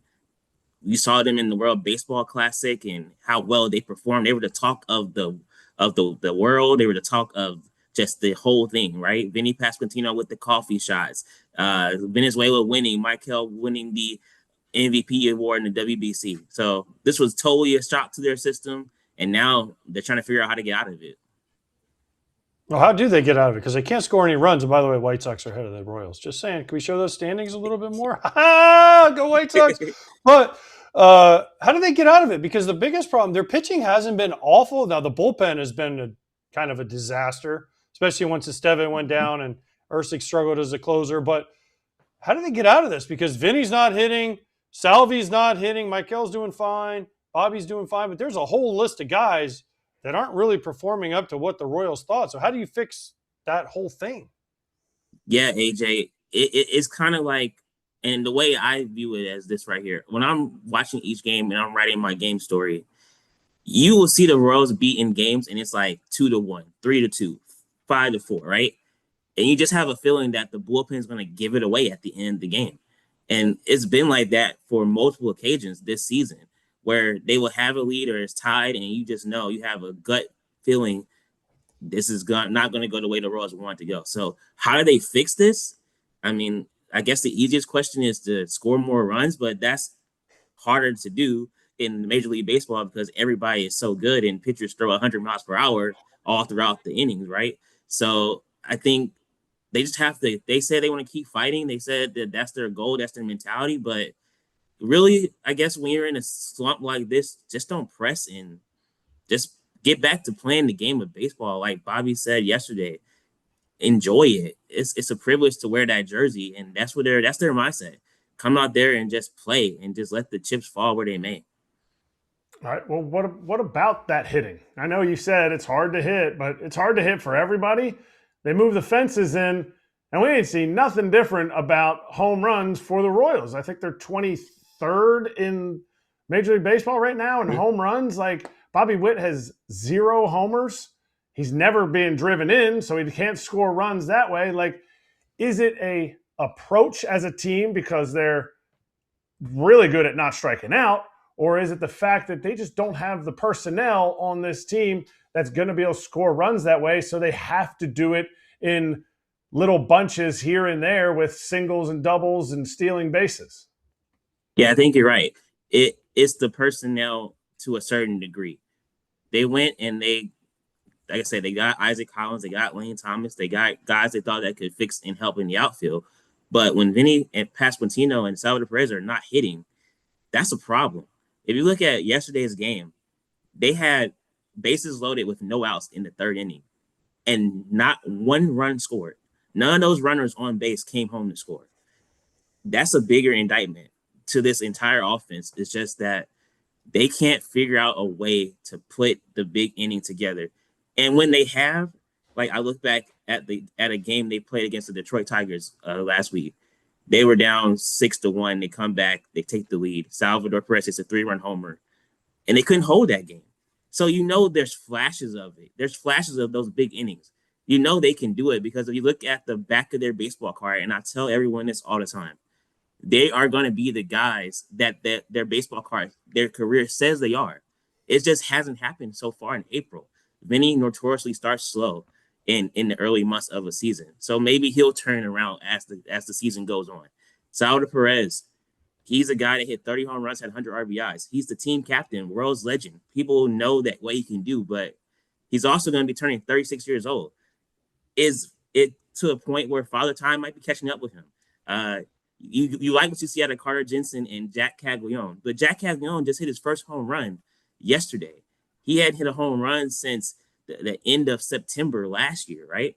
So all these things, it's like, I always liken it to, like, if you are in the kitchen and you're cooking food and you're trying to make several different things at one time, it's hard to regulate the temperature of everything and get it done and fix and prepare properly.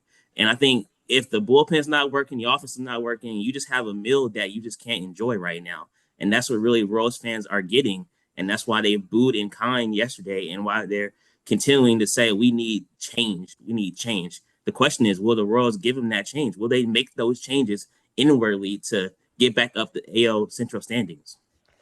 Jaylon, what's the change, though? Is it a coffee machine in the dugout? Is it a Venezuela, some with Venezuela, whatever they did in the WBC? What's the change? Bring up someone from AAA? What's that going to do? These guys are kind of who you got.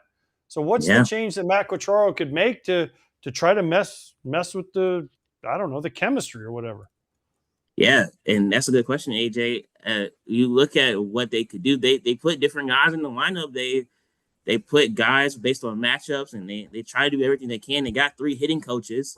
You got Alex Zunwalt, you got Marcus Thames, you have Connor Dawson. They're working with the guys. Really, I think the guys just have to swing their way out of it. And the question is, can you really do that during a season of 162 games where every game matters, and each time that you keep giving away games, does that take your confidence away a little bit? Does your confidence wane every time that you go up there and you're not getting the job done? Honestly, I think the change is going to have to be Bobby Witt Jr., Vinny Pasquantino, Salvador Perez coming together and really getting this team going in the right direction. The leaders on this team, they went through something like this last year, and they had a players-only meeting. And in that meeting, a lot was said that allowed them to really come together as a team. And maybe that might be something that might need to be on the horizon coming up, but they've been close a lot of these games. I will give them that. It's just a matter of finishing off the deal and getting those victories. And I think they can do that. It's still way early in the season. So we could be talking about a totally different team in July, but right now it doesn't look good. Jaylon, as the 4th place White Sox manager, Ozzie Guillen used to say, good teams play, bad teams have meetings. So meetings are one of those things that I don't understand why people think, oh, have a team meeting, it'll cure it. It doesn't matter. Mm-hmm. It's not like guys aren't trying to play well. So right. The mental breather quote from Quatraro, was that really a big deal as everyone was trying to make it out about? And it wasn't a big deal because Salvi responded by sending out the tweet he sent. Was he just angry? Because I said yesterday that Matt handled it right. He at least told him the night before. He didn't tell him the day of. So it wasn't like Salvi went home and was thinking, I'm going to play. He told him the night before, hey, I'm going to give you a day. So was this that big of a deal, or did we just blow it out of proportion as media members? So the way that this all went down, I'm glad you asked this question. We talked to Matt Quatraro every day before games. He was saying how Salvi was going to have a day off because as a catcher, it's hard to catch 162 games. AJ, you know this very well. So normally Salvi has days off. It was a day game after a night game. And Q was just trying to provide color. This is his words of the situation. And he was saying, well, we're just going to give him a mental breather, give a guy a day off his feet to just reset and, get back to where he can be. Salvi has been struggling a little bit. There's no secret. Look at his numbers. So Salvi gets a lot of information from family and friends, and he didn't initially see what Q said, but it was sent to him. And then people started asking, well, are you okay? Is anything going on with you mentally, et cetera, et cetera? That's where he goes into social media and saying, well, I don't need a mental breather. He called one of the articles fake news, basically, like everything's fine with him. So then it becomes this whole firestorm where we get to Salvi the next day, and he says him and Matt Quatraro and JJ Picollo, the Royals general manager, talk, and they're all on the same page. So it was pretty much something that kind of blew out of proportion because it was just the lines of communication were kind of misconstrued a little bit. That's what everyone in every party in that situation has said. So I'm taking their word for it, I guess. They said everything's fine moving forward, but it wasn't a good look. Absolutely. But is it also kind of the precipice of the fact that Carter Jensen's there? Carter Jensen's young, and Salvi only has a team option after this year. I get it, we're only in April, but those thoughts have to be at least running through their head because you see the future. You see the future in a left-handed hitting catcher who's athletic and young and has power. Exactly. And with Carter Jensen, he's a guy where he is going to be the Royals' future. He's leading the team in RBIs and home runs, and he's been, of all the offensive hitters, the guy that really stands out the most as he's not really been fazed by a bad April, a bad stretch of games. And we all knew he could hit. They really love his ability to have plate coverage, plate discipline, things of that nature. But the issue is you also have Salvador Perez, who is your team captain, your catcher. He's going to garner so many of those at bats. So now you're either using both of them as a designated hitter or a catcher, whoever is behind the plate that day. And we all know, like I said earlier, Father Time is undefeated. It's going to come a point where eventually Carter's going to have to take that mantle away from Salvador Perez. I don't know how soon that might be. It might be later this season. It might be going into next year.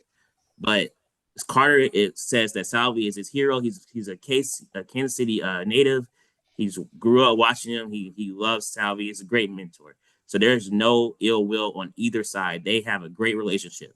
It's just the fact that when you're going through a tough streak like the Royals are going through right now, where the team is slumping and they're not winning games, everything gets magnified. And because it's getting magnified, that's why you're hearing Salvi being upset about the comment of a mental breather. You're hearing stories about the fans booing at home. And you really can't excuse Carter Jensen as well for oversleeping, but he's a rookie. That happens. Rookie mistakes. We've all overslept before. It's just a lot is going on outside the noise, right? So as a team, the Royals have to come together and really just win games, and everything will be quiet. That was my point. You know what the Royals should do? Have everyone oversleep, because then they can get hot like Carter Jensen did after he overslept. So that's it. Forget the espresso. Forget everything else. Just tell everyone don't wake up until 1 o'clock and then show up for a 2 o'clock game. Whammy. Well, you know what? They've tried everything. That might be something they might need to do. They ain't tried that, I bet. They ain't tried that. I would not be able to sleep the night before if everyone was like, "Hey, we're showing up an hour before the game." I couldn't do it. Has there been any other instances? I know no more sleeping in, but with Carter Jensen's youthful mistakes that you've noticed being around the team every day? No, he's a guy, Eric, where he is. I actually wrote a story. It's a funny story. I wrote a story about his work ethic and everything. Like this off season, he was working with the hitting coaches. He would call and text and say, "I'm coming to the field. I want to be able to improve my game." So the day that I wrote that story and it published was the day that he got caught came in for oversleeping. So I was like, "Oh man, you kind of snaked me a little bit," because I'm writing about how great you are as a teammate. People love you. But his work ethic is really unique. When he first came up last year, he went to every pitcher, starter, reliever, and was like, "What do you like to throw? What do you like for me, the catcher, to set up? I want to take some time and sit with you." So they all love and they understand that he made a mistake. And even his teammates, they even joke about it now. I don't know if you guys noticed, but they did the sleeping Steph Curry emoji when he got on base, hit a double right after he was oversleeping. Jack Caglione gave him the nickname the Big Snooze. So they're all taking it in stride. They're making like, I guess, a fun nature out of it, but they understand that yes, he made a mistake, and because he made a mistake, he can't do that again, and he's going to learn from it. But his teammates got his back, the coaches got his back, and they really have high hopes for Carter Jensen, and he's proven it on the field. That story is the story inside the story. Jaylon Thompson writing an article about Carter Jensen's work ethic the day as he oversleeps. That's so good. Maybe he worked so hard he couldn't get up. Yeah. No, journalistic that's timing. Really good. He was up all night studying. Crazy. Up all night studying. I know, right? Lots of ways you can spin this. You never know. Sometimes it just works perfectly, and sometimes it just works so terribly. But that's fun, right? You got to laugh it off. Like, we're not doing brain science. We're talking sports. So did you get a good laugh out of that when the timing was so ironic? Yes, I did. It was like in the press box, everyone was like, "Man, you just wrote this story about this guy and then he's going to oversleep."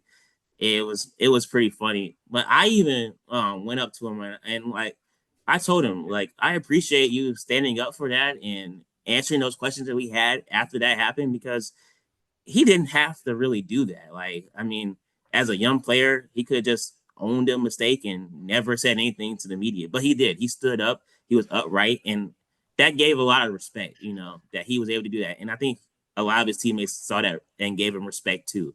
But yeah, just writing that story, I was like, man, if he would have just waited a couple more days I could be in the clear, but it is what it is. I love it. That's right. I love it. That's all right. It's like when I come to Kansas City and I see Jaylon, I'm doing a Royals game. He big leagues me. So at least Carter What? Jensen didn't do that to you, Jaylon. What? AJ, don't do, man. You know that's not me. I gave you all that love. Don't do that. I gotta imagine. I mean, Jaylon, you got a great smile. Like you see Jaylon at the park. It's a big hug. Hello. But can I ask you a quick question? Carlos Estevez, he's on the IL with a bruised foot. What was it was the game in Atlanta, obviously. But is it a foot? Yeah. It was a bone contusion. It was a bruise, basically. He got hit in his leg, his foot area, his ankle, right?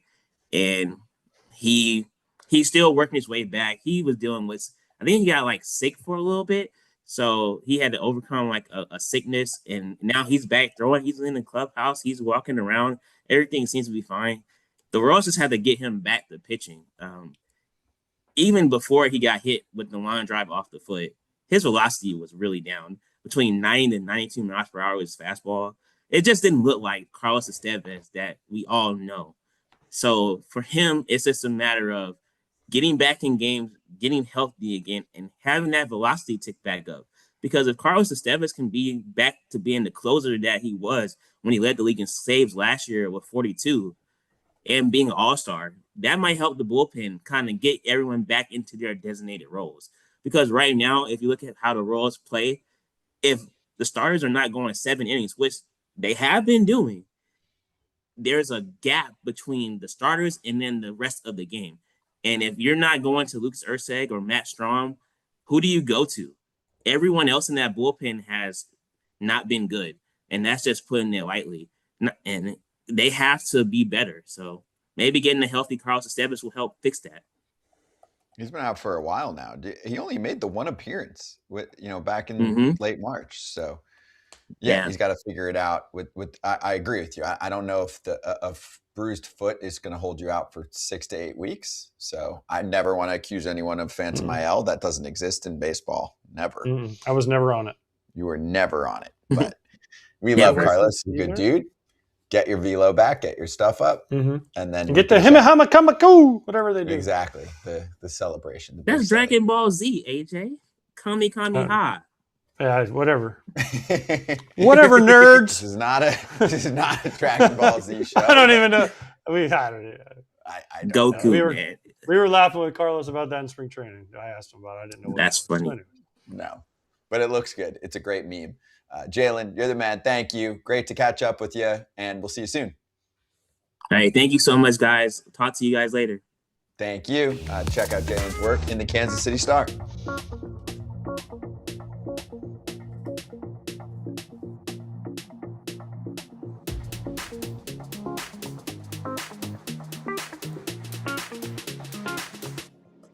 When Nico Hoerner comes to the plate, we pitch to him. You want to basically, in that situation, the Mets either need an infield pop-up or a strikeout. There's anything else that happens, you pretty much lose, especially with PCA on third base. The fact that he's so fast, he probably just goes on contact if it's a ground ball. Nico Hoerner doesn't strike out at all and also rarely pops up. So doesn't feel like the greatest of matchups. Intentionally walk him. Then the conversation is, well, they'll probably steal second. Okay, intentionally walk the next guy. Then just get a force everywhere. Get a force everywhere at that point. It felt these were one of those classic Carlos Mendoza moments where it felt like he was unbelievably shocked by the situation that was at hand, and he was unprepared to make any sort of decision, and then all of a sudden the game was happening. And then even just, again, flay it out a little bit more. Like, let's say you intentionally walk the next two hitters, Horner and Bush. Then Bregman comes up, who's theoretically a better matchup for the right-handed Craig Kimbrell anyway. And then the fourth spot in the order, Ian Happ was out of the game. Actually, that was the pitcher spot. So then when you were going to get, I think, probably Carson Kelly. Was Carson Kelly used? Carson Kelly was used. Ballesteros was used. Kingery, Shaw, Conforto. So who's ever the last guy in the Cubs bench you would have gotten, possibly, even if you could have gotten Bregman to a force. Kingery got into this game, so then they had nobody. Pinch runner. They had nobody. That's all their bench guys. No. Did I just lay 4 bench guys? Kingery, yeah, you did. Thielbar, Shaw, Conforto. Wow, yeah. And Kelly. So you could have done double intentional walks to get. Or they would have had Miguel Amaya, maybe, I think, actually. Oh, they have a third catcher on this roster? Yeah, Miguel Amaya didn't. Yep, you're right. So, but again, you could have gotten a situation where you had the force at any base with Alex Bregman, who, again, great situational hitter, really good chance that he also just hits a sac fly because he's very hard to strike out as well. And then you could have possibly, if you get to that, have a 2-out situation with the last player on the roster. But no, you pitch Nico Horner, who's the best situational hitter in baseball. Always comes, God. And in the nightmare scenario of doing the intentional walk, the bases loaded, Alex Bregman hits a hard ground ball to shortstop. It's a double play and the inning's over. So, That's like, what I'm saying, yeah. Nico Horner hits a hard ground ball to shortstop. The game's probably still over, except we lose. So it was like you had 7 different trees that you could have gone and thought processes, and you picked the one that made the least sense.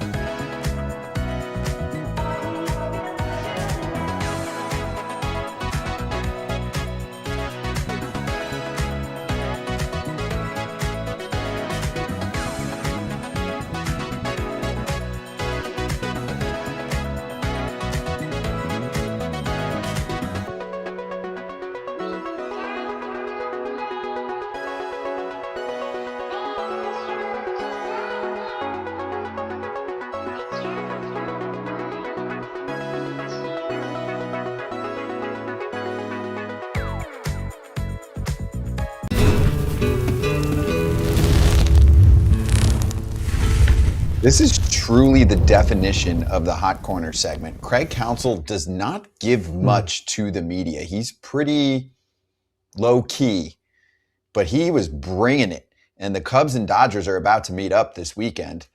Craig Counsell is not a fan of the Ohtani rule. He told The Athletic on Monday, "I've never understood it. It's an offensive rule, essentially. It's a rule to help offense more than anything, if you ask me. And then there's one team that's allowed to carry basically one of both. And he gets special consideration, which is probably the most bizarre rule for one team." Dodgers manager Dave Roberts bit back, quote, "The thing is, it certainly benefits us because we have the player. We're more than willing for other teams to go out and find a player who can do both. He's an exception because he's an exceptional player. It is what it is. Pick a side." Okay. Shohei Ohtani is probably the best baseball player we've ever seen. Mm-hmm. Pitching and hitting combo. Best player ever. Best player ever. I don't know that there's many people that can argue that as far as being able to pitch, throw 100, hit 50 homers, steal 50 bases in 1 year, all that combined. There's one of those guys in the history of baseball. Okay. Craig Counsell's point, I 100% see. Why? Because it gives them an extra pitcher, and there are rules that say you only get 13 pitchers. They get a 14th pitcher. This allows them to give guys extra days rest, manipulate the roster a little bit differently, because technically, even though they only have 26 players, they have an extra pitcher and they're able to use an extra pitcher. There's no way to fix this unless you say Shohei has to count as a pitcher, and then you can add an extra position player, which nobody would care about. Yeah. If you have to add an extra position player, nobody cares. It's the pitcher, because every team is mandated you have to have 13 pitchers. Because there's teams that would love to have 14, 15 pitchers, I promise you, if they could. But the Dodgers are the only one that can do this. And as far as Dave Roberts' point, and we love you, Doc, there's one guy that can do this. There's been guys that have tried it, but now to get to the threshold to be able to use the rule, you basically have to burn a year as a team of a guy to get to that point. And there's not many of these guys out there. I mean, the guy for the Rays tried it, Brendan McKay.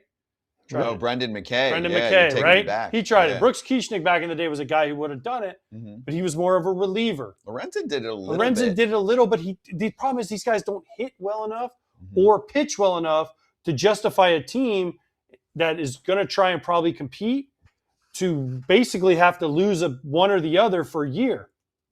And that's where you get kind of stuck. I liked when Lorenzen's agent was pushing that for him.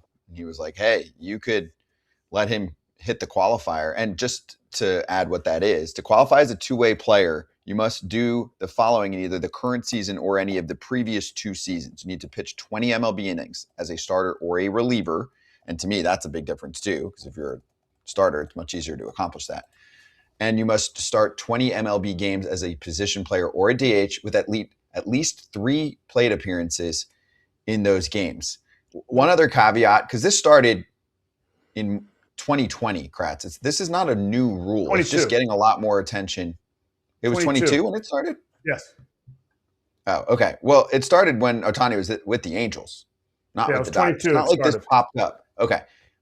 This rule has existed for many years now. He happens to be on a team that's very good and gets a lot more attention. Nobody cared about the rule initially when it was coming out, or at least there wasn't as much buzz. The one other thing you can make a complaint out is that in 2024, MLB said, wait, hold up. We're changing the itinerary.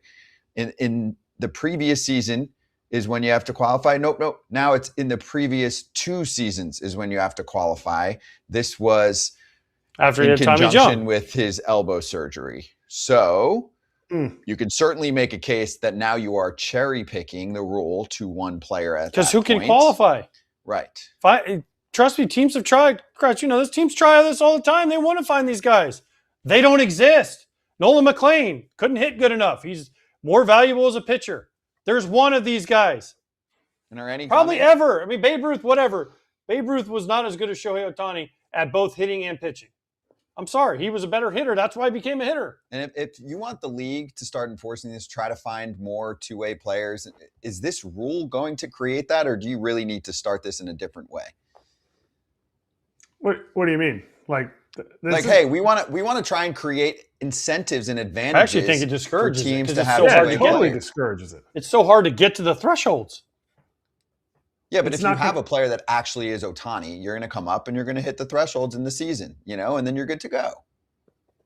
It doesn't take that. But the first season, you don't get the extra roster spot. You're not down a player. Yes, you're down a pitcher. Well, because you're down a pitcher. Well, you're going with a 6-man rotation. So you're down is that a pitcher. Why? You're down a pitcher because the Dodgers have 14. You're down a pitcher compared to the Dodgers. You're not down a pitcher compared to everyone else. Yeah. That's the point. That's why Craig Counsell was complaining. That's the whole point. That's the whole point of the complaint. Yeah, but the point is then if the next Ohtani comes up on the Cubs, after how long does it take to qualify for that? Not that long, right? But you got to have a team that's willing to let a guy do it, and that's the problem. Most teams that are going to have this type of player are trying to usually compete, and so they don't want to lose a roster spot. Yeah, but if you have an Ohtani, you're going to do that anyway. So quickly he qualifies. How long does that take? But you can't do it in the middle of the year. If someone qualifies, you automatically get an extra roster spot. Yes. So at least it says the 2 previous seasons, so they won't qualify for the next year. Yeah, must do the following in either the current season or any of the prior 2 seasons. So what happens is, let me just. So then why wouldn't a team just designate a guy as a pitcher, hitter, and then get him 20 innings like boom, bang, pow in the first month, and then they get an extra pitcher? That's what we talked about. No. That doesn't make sense. He has to play in 20 games. He has to play in 20 games where he gets 3 at-bats per game. So you're cooking a month worth of games at your DH spot to be able to get an extra pitcher. Correct. So that's why the Michael Lorenzen part was like, hey, dude, if you're on a crappy team like this year with the Rockies, why don't you just spend a month qualifying? I mean, he hits the innings in 5 seconds, but he'd have to play in 20 games, which you can do in about a month, and be a DH or, I guess, an outfielder. Yeah, but there's other people they think can hit better. That's the problem. I understand. That's the problem. There's other guys that can hit better than Michael Lorenzen. Okay, but if the Rockies... It's not worth it to them. You have to have a guy that's really good at hitting and really good at pitching. If you're out of it, don't you think it might be worth it to just kind of challenge the rule? And then at the trade deadline, you're like, hey, you can get Michael Lorenzen, and he automatically enables you to hold another because teams pitcher don't on want your to just roster. give up the season, Scott. Okay. Yeah, or develop no their team's players. ever given up the season before. I mean, we have the Rockies teams or teams that aren't good. So the Rockies are going to go to Hunter Goodman and be like, Hunter, I know you usually DH when you're not playing, when you're not catching. So we're going to give those at-bats to Michael Lorenzen so that we can have another pitcher in our bullpen that has a 6 ERA because we don't change anything up with our pitching. No, hey, I know TJ, I know you've been doing really great playing first, and you can DH sometimes too if Hunter plays first, but no, don't worry about it. It's not going to happen. They're not nearly as good. There's no pitchers. I saw Michael Lorenzen hit home runs in back-to-back games against us when I played for the Brewers and he was with the Reds. We were like, oh my gosh, how's this guy doing this? I saw Madison Bumgarner hit plenty of home runs. Neither of them are better hitters than whoever the heck else you're going to put out there at DH just to get an extra. Craig Counsell said this, And this is how 29 other managers feel in the game. He's the only one that had the guts to say it, which I'm surprised because Craig rarely says anything. But all 29 other managers think the same thing. But you don't want to butt up against old Major League Baseball. They catered to this rule. This is a catered to rule. And even in Dave Roberts, his answer to it, his rebuttal to it, he agreed. It's an advantage. Here's the thing. Position players are only allowed to pitch in certain situations, like up 8 or down 8, right? Mm-hmm. So you have to designate this guy as a pitcher on your roster. Okay. So. Oh, you're saying could a team try and pull off enough position player innings or something to yes. qualify? You see what I'm saying? Oh, yeah. But this guy has to be designated innings. as a pitcher. See, that seems, not worse. They're both difficult. You need a real two-way player. Trust me, guys. There's I'm none. with you. There are none. There's none. And are there any in the pipe? Real? No. No. Hunter Green, no, couldn't hit. Nolan McLean couldn't Jack hit. Caglione. Couldn't throw strikes. By the way, I love Jack Caglione. And Sean Michael, we all know how we feel about you. But I watch every Florida Gator baseball game, and I've said this to Jack to his face. He ain't a pitcher. Just because you throw hard, you're not a pitcher. Doesn't mean Nobody cares. I told Jack that to his face. We laughed. I think we laughed about it on this show. Yes, we did. I was like, dude, thank God you weren't a pitcher. Yeah. I watched your act as a pitcher. This is the one part. Like, part of me is like, yeah, because of his unique situation. The other part's like, well, if we're saying, oh, get your own show, that's not happening. No, there's none. Find me one. Not even high school, college. Yes, there's some. But if you're good enough to do both, first of all, they usually make you pick one but also there's one guy that's been able to do this ever. And since Babe Ruth, honestly, it's Shohei Ohtani. And Babe Ruth doesn't count. The game and exactly. and life was totally point. Different, right? Yes. It's not that it doesn't count, but to do the comparison is stupid. So, okay. Conclusion is Craig Counsell said what a lot of people thought. Yeah, they get an edge, and everybody next agrees. time Shohei Ohtani's a free agent, someone should have offered him $1 billion because actually he would have made it back for you in endorsement deals. Thanks, everyone. Too soon. Break. Too soon, Scott. It's true, though. Everyone messed up.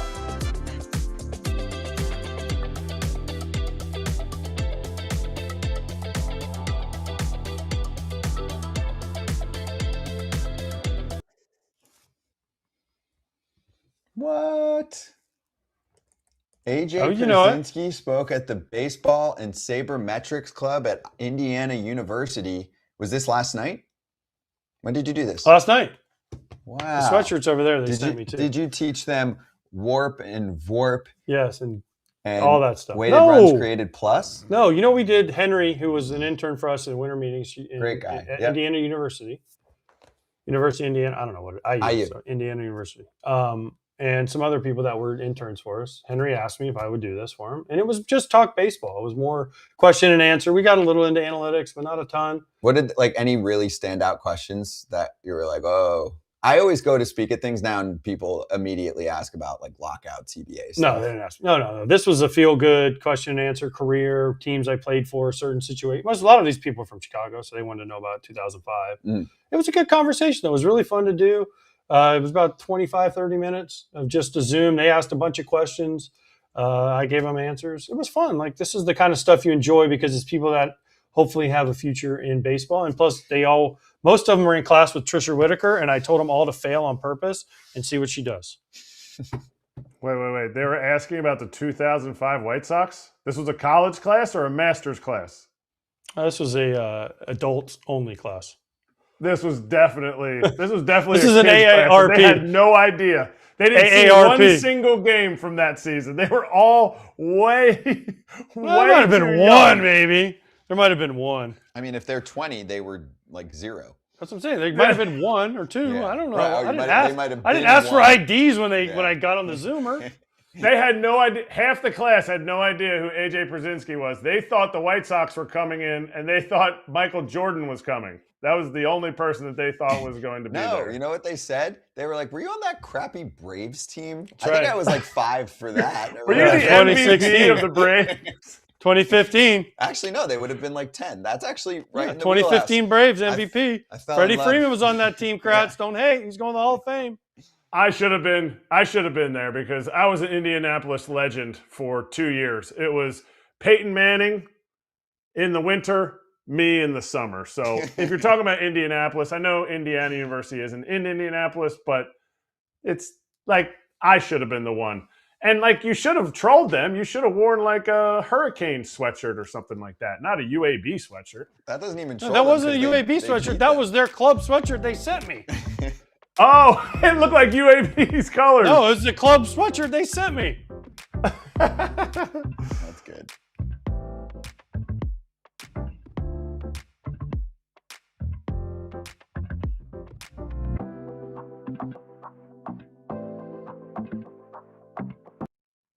Hey, we're back, and we're going to be quick on this one since we spent a lot of time and a lot of segments, and it was well worth it. We do want to keep reminding everyone. Yes, sorry, Claude, not the AI version, the producer lady, crushing it behind the scenes, but also reminding us that Jay Cronenworth is going to be on Friar territory today. So it's not just players appearing on this show anymore. It's players appearing across the FT network. I know we give you bits and pieces of those interviews here, but they're also on social media. And most importantly, Friar Territory YouTube channel and podcast to listen to the whole thing. So look out for that from Marty and Darren.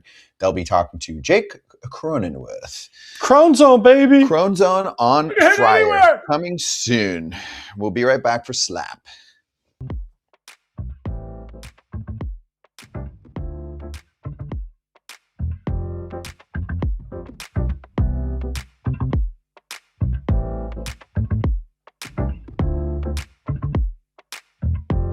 And you shut the Phillies out on the road like you're doing something right. Hey, combined shutout from Martin Perez and Jose Suarez. Your guy, Jose Suarez, famously. Scott Coleman is a Jose Suarez enthusiast. Deep down. That's right. So. I'm getting me a jersey here any day. But no, shouts to those guys. I mean, they really set the tone for the series. The first couple innings, Perez was really in and out of danger. I think he loaded the bases in the first inning, and it was like, oh boy, the Braves took an early lead, and it sure felt like Perez was going to give it right back. But as a veteran and somebody who's pretty crafty out there, found a way to get out of it and then really cruised after those first couple of innings. I mean, man alive, the Phillies. How many runs did the Phillies score this weekend? They were shut out on Friday. They scored 1 run on Saturday. 3? And 2, 3 runs all weekend long. And shouts to Perez and Suarez who set the tone. Shouts to the Braves bullpen, which, I mean, is this the best bullpen in baseball? I mean, I think statistically it is, but even just like beyond the first 3.5 weeks of statistics, I mean, they have 2 legitimate closers at the end. Dylan Lee is one of the best lefty relievers in the game. Tyler Kinley has been great. And we know they have more waiting in the wings in Gwinnett. Like this bullpen, shouts to the whole pitching staff. But, you know, on a night where the Braves didn't give up any runs, it was also good to see the offense really come to life and back the pitchers up. I'm going to do this carefully after you made fun of me last time we talked about the bullpen for some phrasing. The bullpen has been fantastic so far.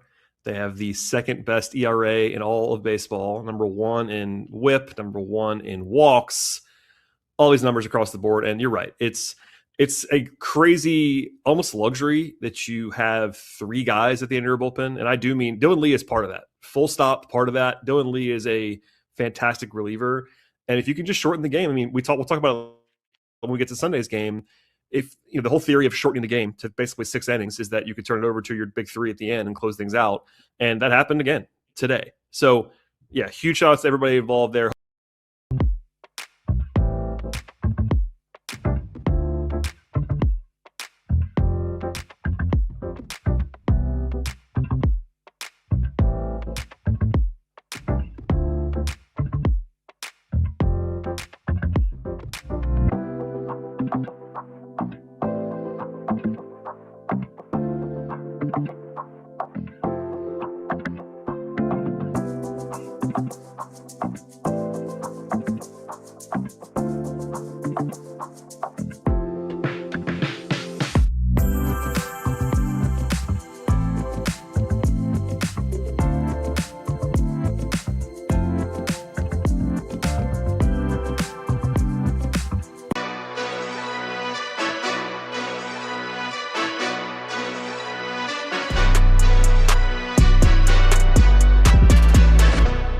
Let us slap hands. This is a classic slap hands topic. Trevor Martin made his major league debut for the Rays yesterday against the Reds, 2 1/3, a run, 2 hits, 2 punch outs. His dad got there via airplane. First time ever on an airplane.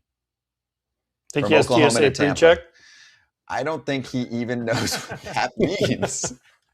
So apparently, that's awesome, by the way. But he doesn't want to fly. And I'll say this: I have kids in college, and there's kids on my kids' college teams that had never been on an airplane until they got to college. And it's freaky the first time you go on an airplane. I guess so. Well, if you think about being 18, 19 years old, you've never been on a plane. And then it's just like, oh, it's a plane. Right. But if you've just seen it and you never experienced it, now you his dad's got to be 40 or 50 years old. Yeah. And he's like, wait, what? I'm in a tube flying through the sky. This is crazy. On this flat earth thing. Yeah, and everybody's really scrunched together most of the time. Don't even get free drinks on these planes. Yeah, what is this? This is a bus in the sky? And I got to wait in that TSA line with no pre-check or clear. Yeah, it might have taken a while. But yeah, you can't hop from Oklahoma to Tampa if you suddenly find out your son's getting called up. It's awesome, though. You got to get good for him. Yeah, it is good for him. But that's a fun story, Kratz. You always get something good. The debut stories are the best. Why do some kids their families get a suite for debuts, but like Trevor Martin's family, they just got to sit with the common folk? Like, what's the deal with that? Team by team, case by case. No, player by player. Definitely player by player. Because Roman Anthony's family was sitting where like Ben Affleck and all them apples, like Matt Damon, where they sit. I promise when let's see, who would have been Ryan LaVarnway made his debut with the Red Sox, his family wasn't sitting next to Ben Affleck and such. Some of it could be agency. There's a lot of different factors. I didn't have one person on my debut. No? No one made it in time? Well, I didn't know when I was playing, and it was in Anaheim. It was 1998, so it wasn't as accessible. No. We still had the dial-ups. You'd have to call. Beep, beep, beep. I think we're starting. What? It's breaking up. Yes, we got to listen to the radio call on the dial-ups. Got to reconnect. It was a collect call. You have a collect call from, I'm playing in the game today. Oh, yes. That's good. All right. We'll stay on. No, we're bouncing. We're bouncing today. Yes. That's it. We'll do a show tomorrow. We're out like me on the slider. Bye.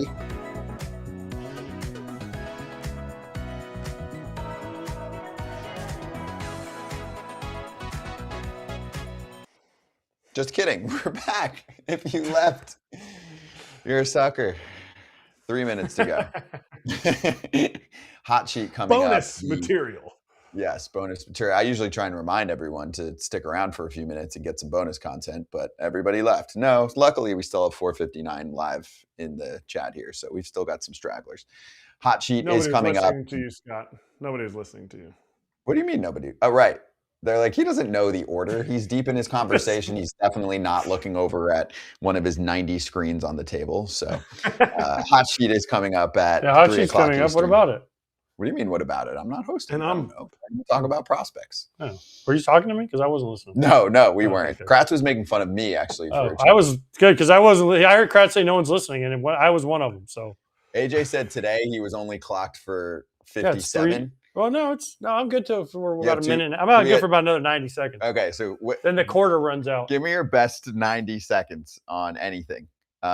Something in baseball right now. I mean, now it's a minute that we have not talked enough about. Like a fan the other day was like, "You talk too much about the Phillies in this segment and not enough about the Braves." I was like, "Actually, we were going to do more Braves, but then Rhys Hoskins showed up and we had to go. I'm sorry." Yeah, and the Phillies really sucked. I tell you what we're not talking about enough is the Reds are really good. Reds. The Reds are really good. We haven't talked about it, but the Reds are really good. Did you see the stat? 1- and 2-run games, they were 10-0. Yeah, their pitching is really good, and they're getting a lot of big hits. So the Reds are. We haven't talked about. But they're not going to be good. You know why? Because their run differential's not big enough since they're winning these close games. Who cares? They're winning. That's what I'm saying. And also the fact that the Mariners bullpen hasn't been great this year. That's surprising, but not. That's another one. It's surprising based on the names, but it's not because a lot of teams will struggle the year after a deep playoff run with those guys. I'm just saying. You asked me two things that we're not talking about enough. Those are the two things right now. Right now, 25 games in. Subscribe to Riverfront Territory. They just got a new member too, so you can see more there in the QR code. And last but not least, while you're on the Mariners, Cal Raleigh, not looking the same so Hit far. a dinger last night. I know he did, but Oppo Taco. set the bar too high last year. Expectations. If you hit never do that 60, they again. expect you to hit it every year, Kratz. That's why I never did it. I mean, 36 homers and you had a down year. I'll take that down year. Why do the Diamondbacks are the only ones that get like a cool color? Like, everybody else could do it, but everyone's like, no, I'm going to stay with Because they my-" change their colors every year. They By the have way, happy all the anniversary, colors. Phil Humber. Perfect It's game. today? 14 years This was ago it? today. Yep. When you almost screwed it up. Ask Dave Sims about how he didn't want to do the game, and then he ended up doing it. Oh, really? For Fox, yeah. Sims and Karros We should both have- were complaining. Both complaining. Man, I don't want to be here. I don't want to be doing this game. Whammy. Perfect game. Wow. I'm Maybe- going to ask Dave that. Dave's one of my We favorites. should have Brendan Ryan on. Kenny Albert didn't get to do the game. It's in his book. Read Kenny Albert's book. Wow. Kipnis with us tomorrow.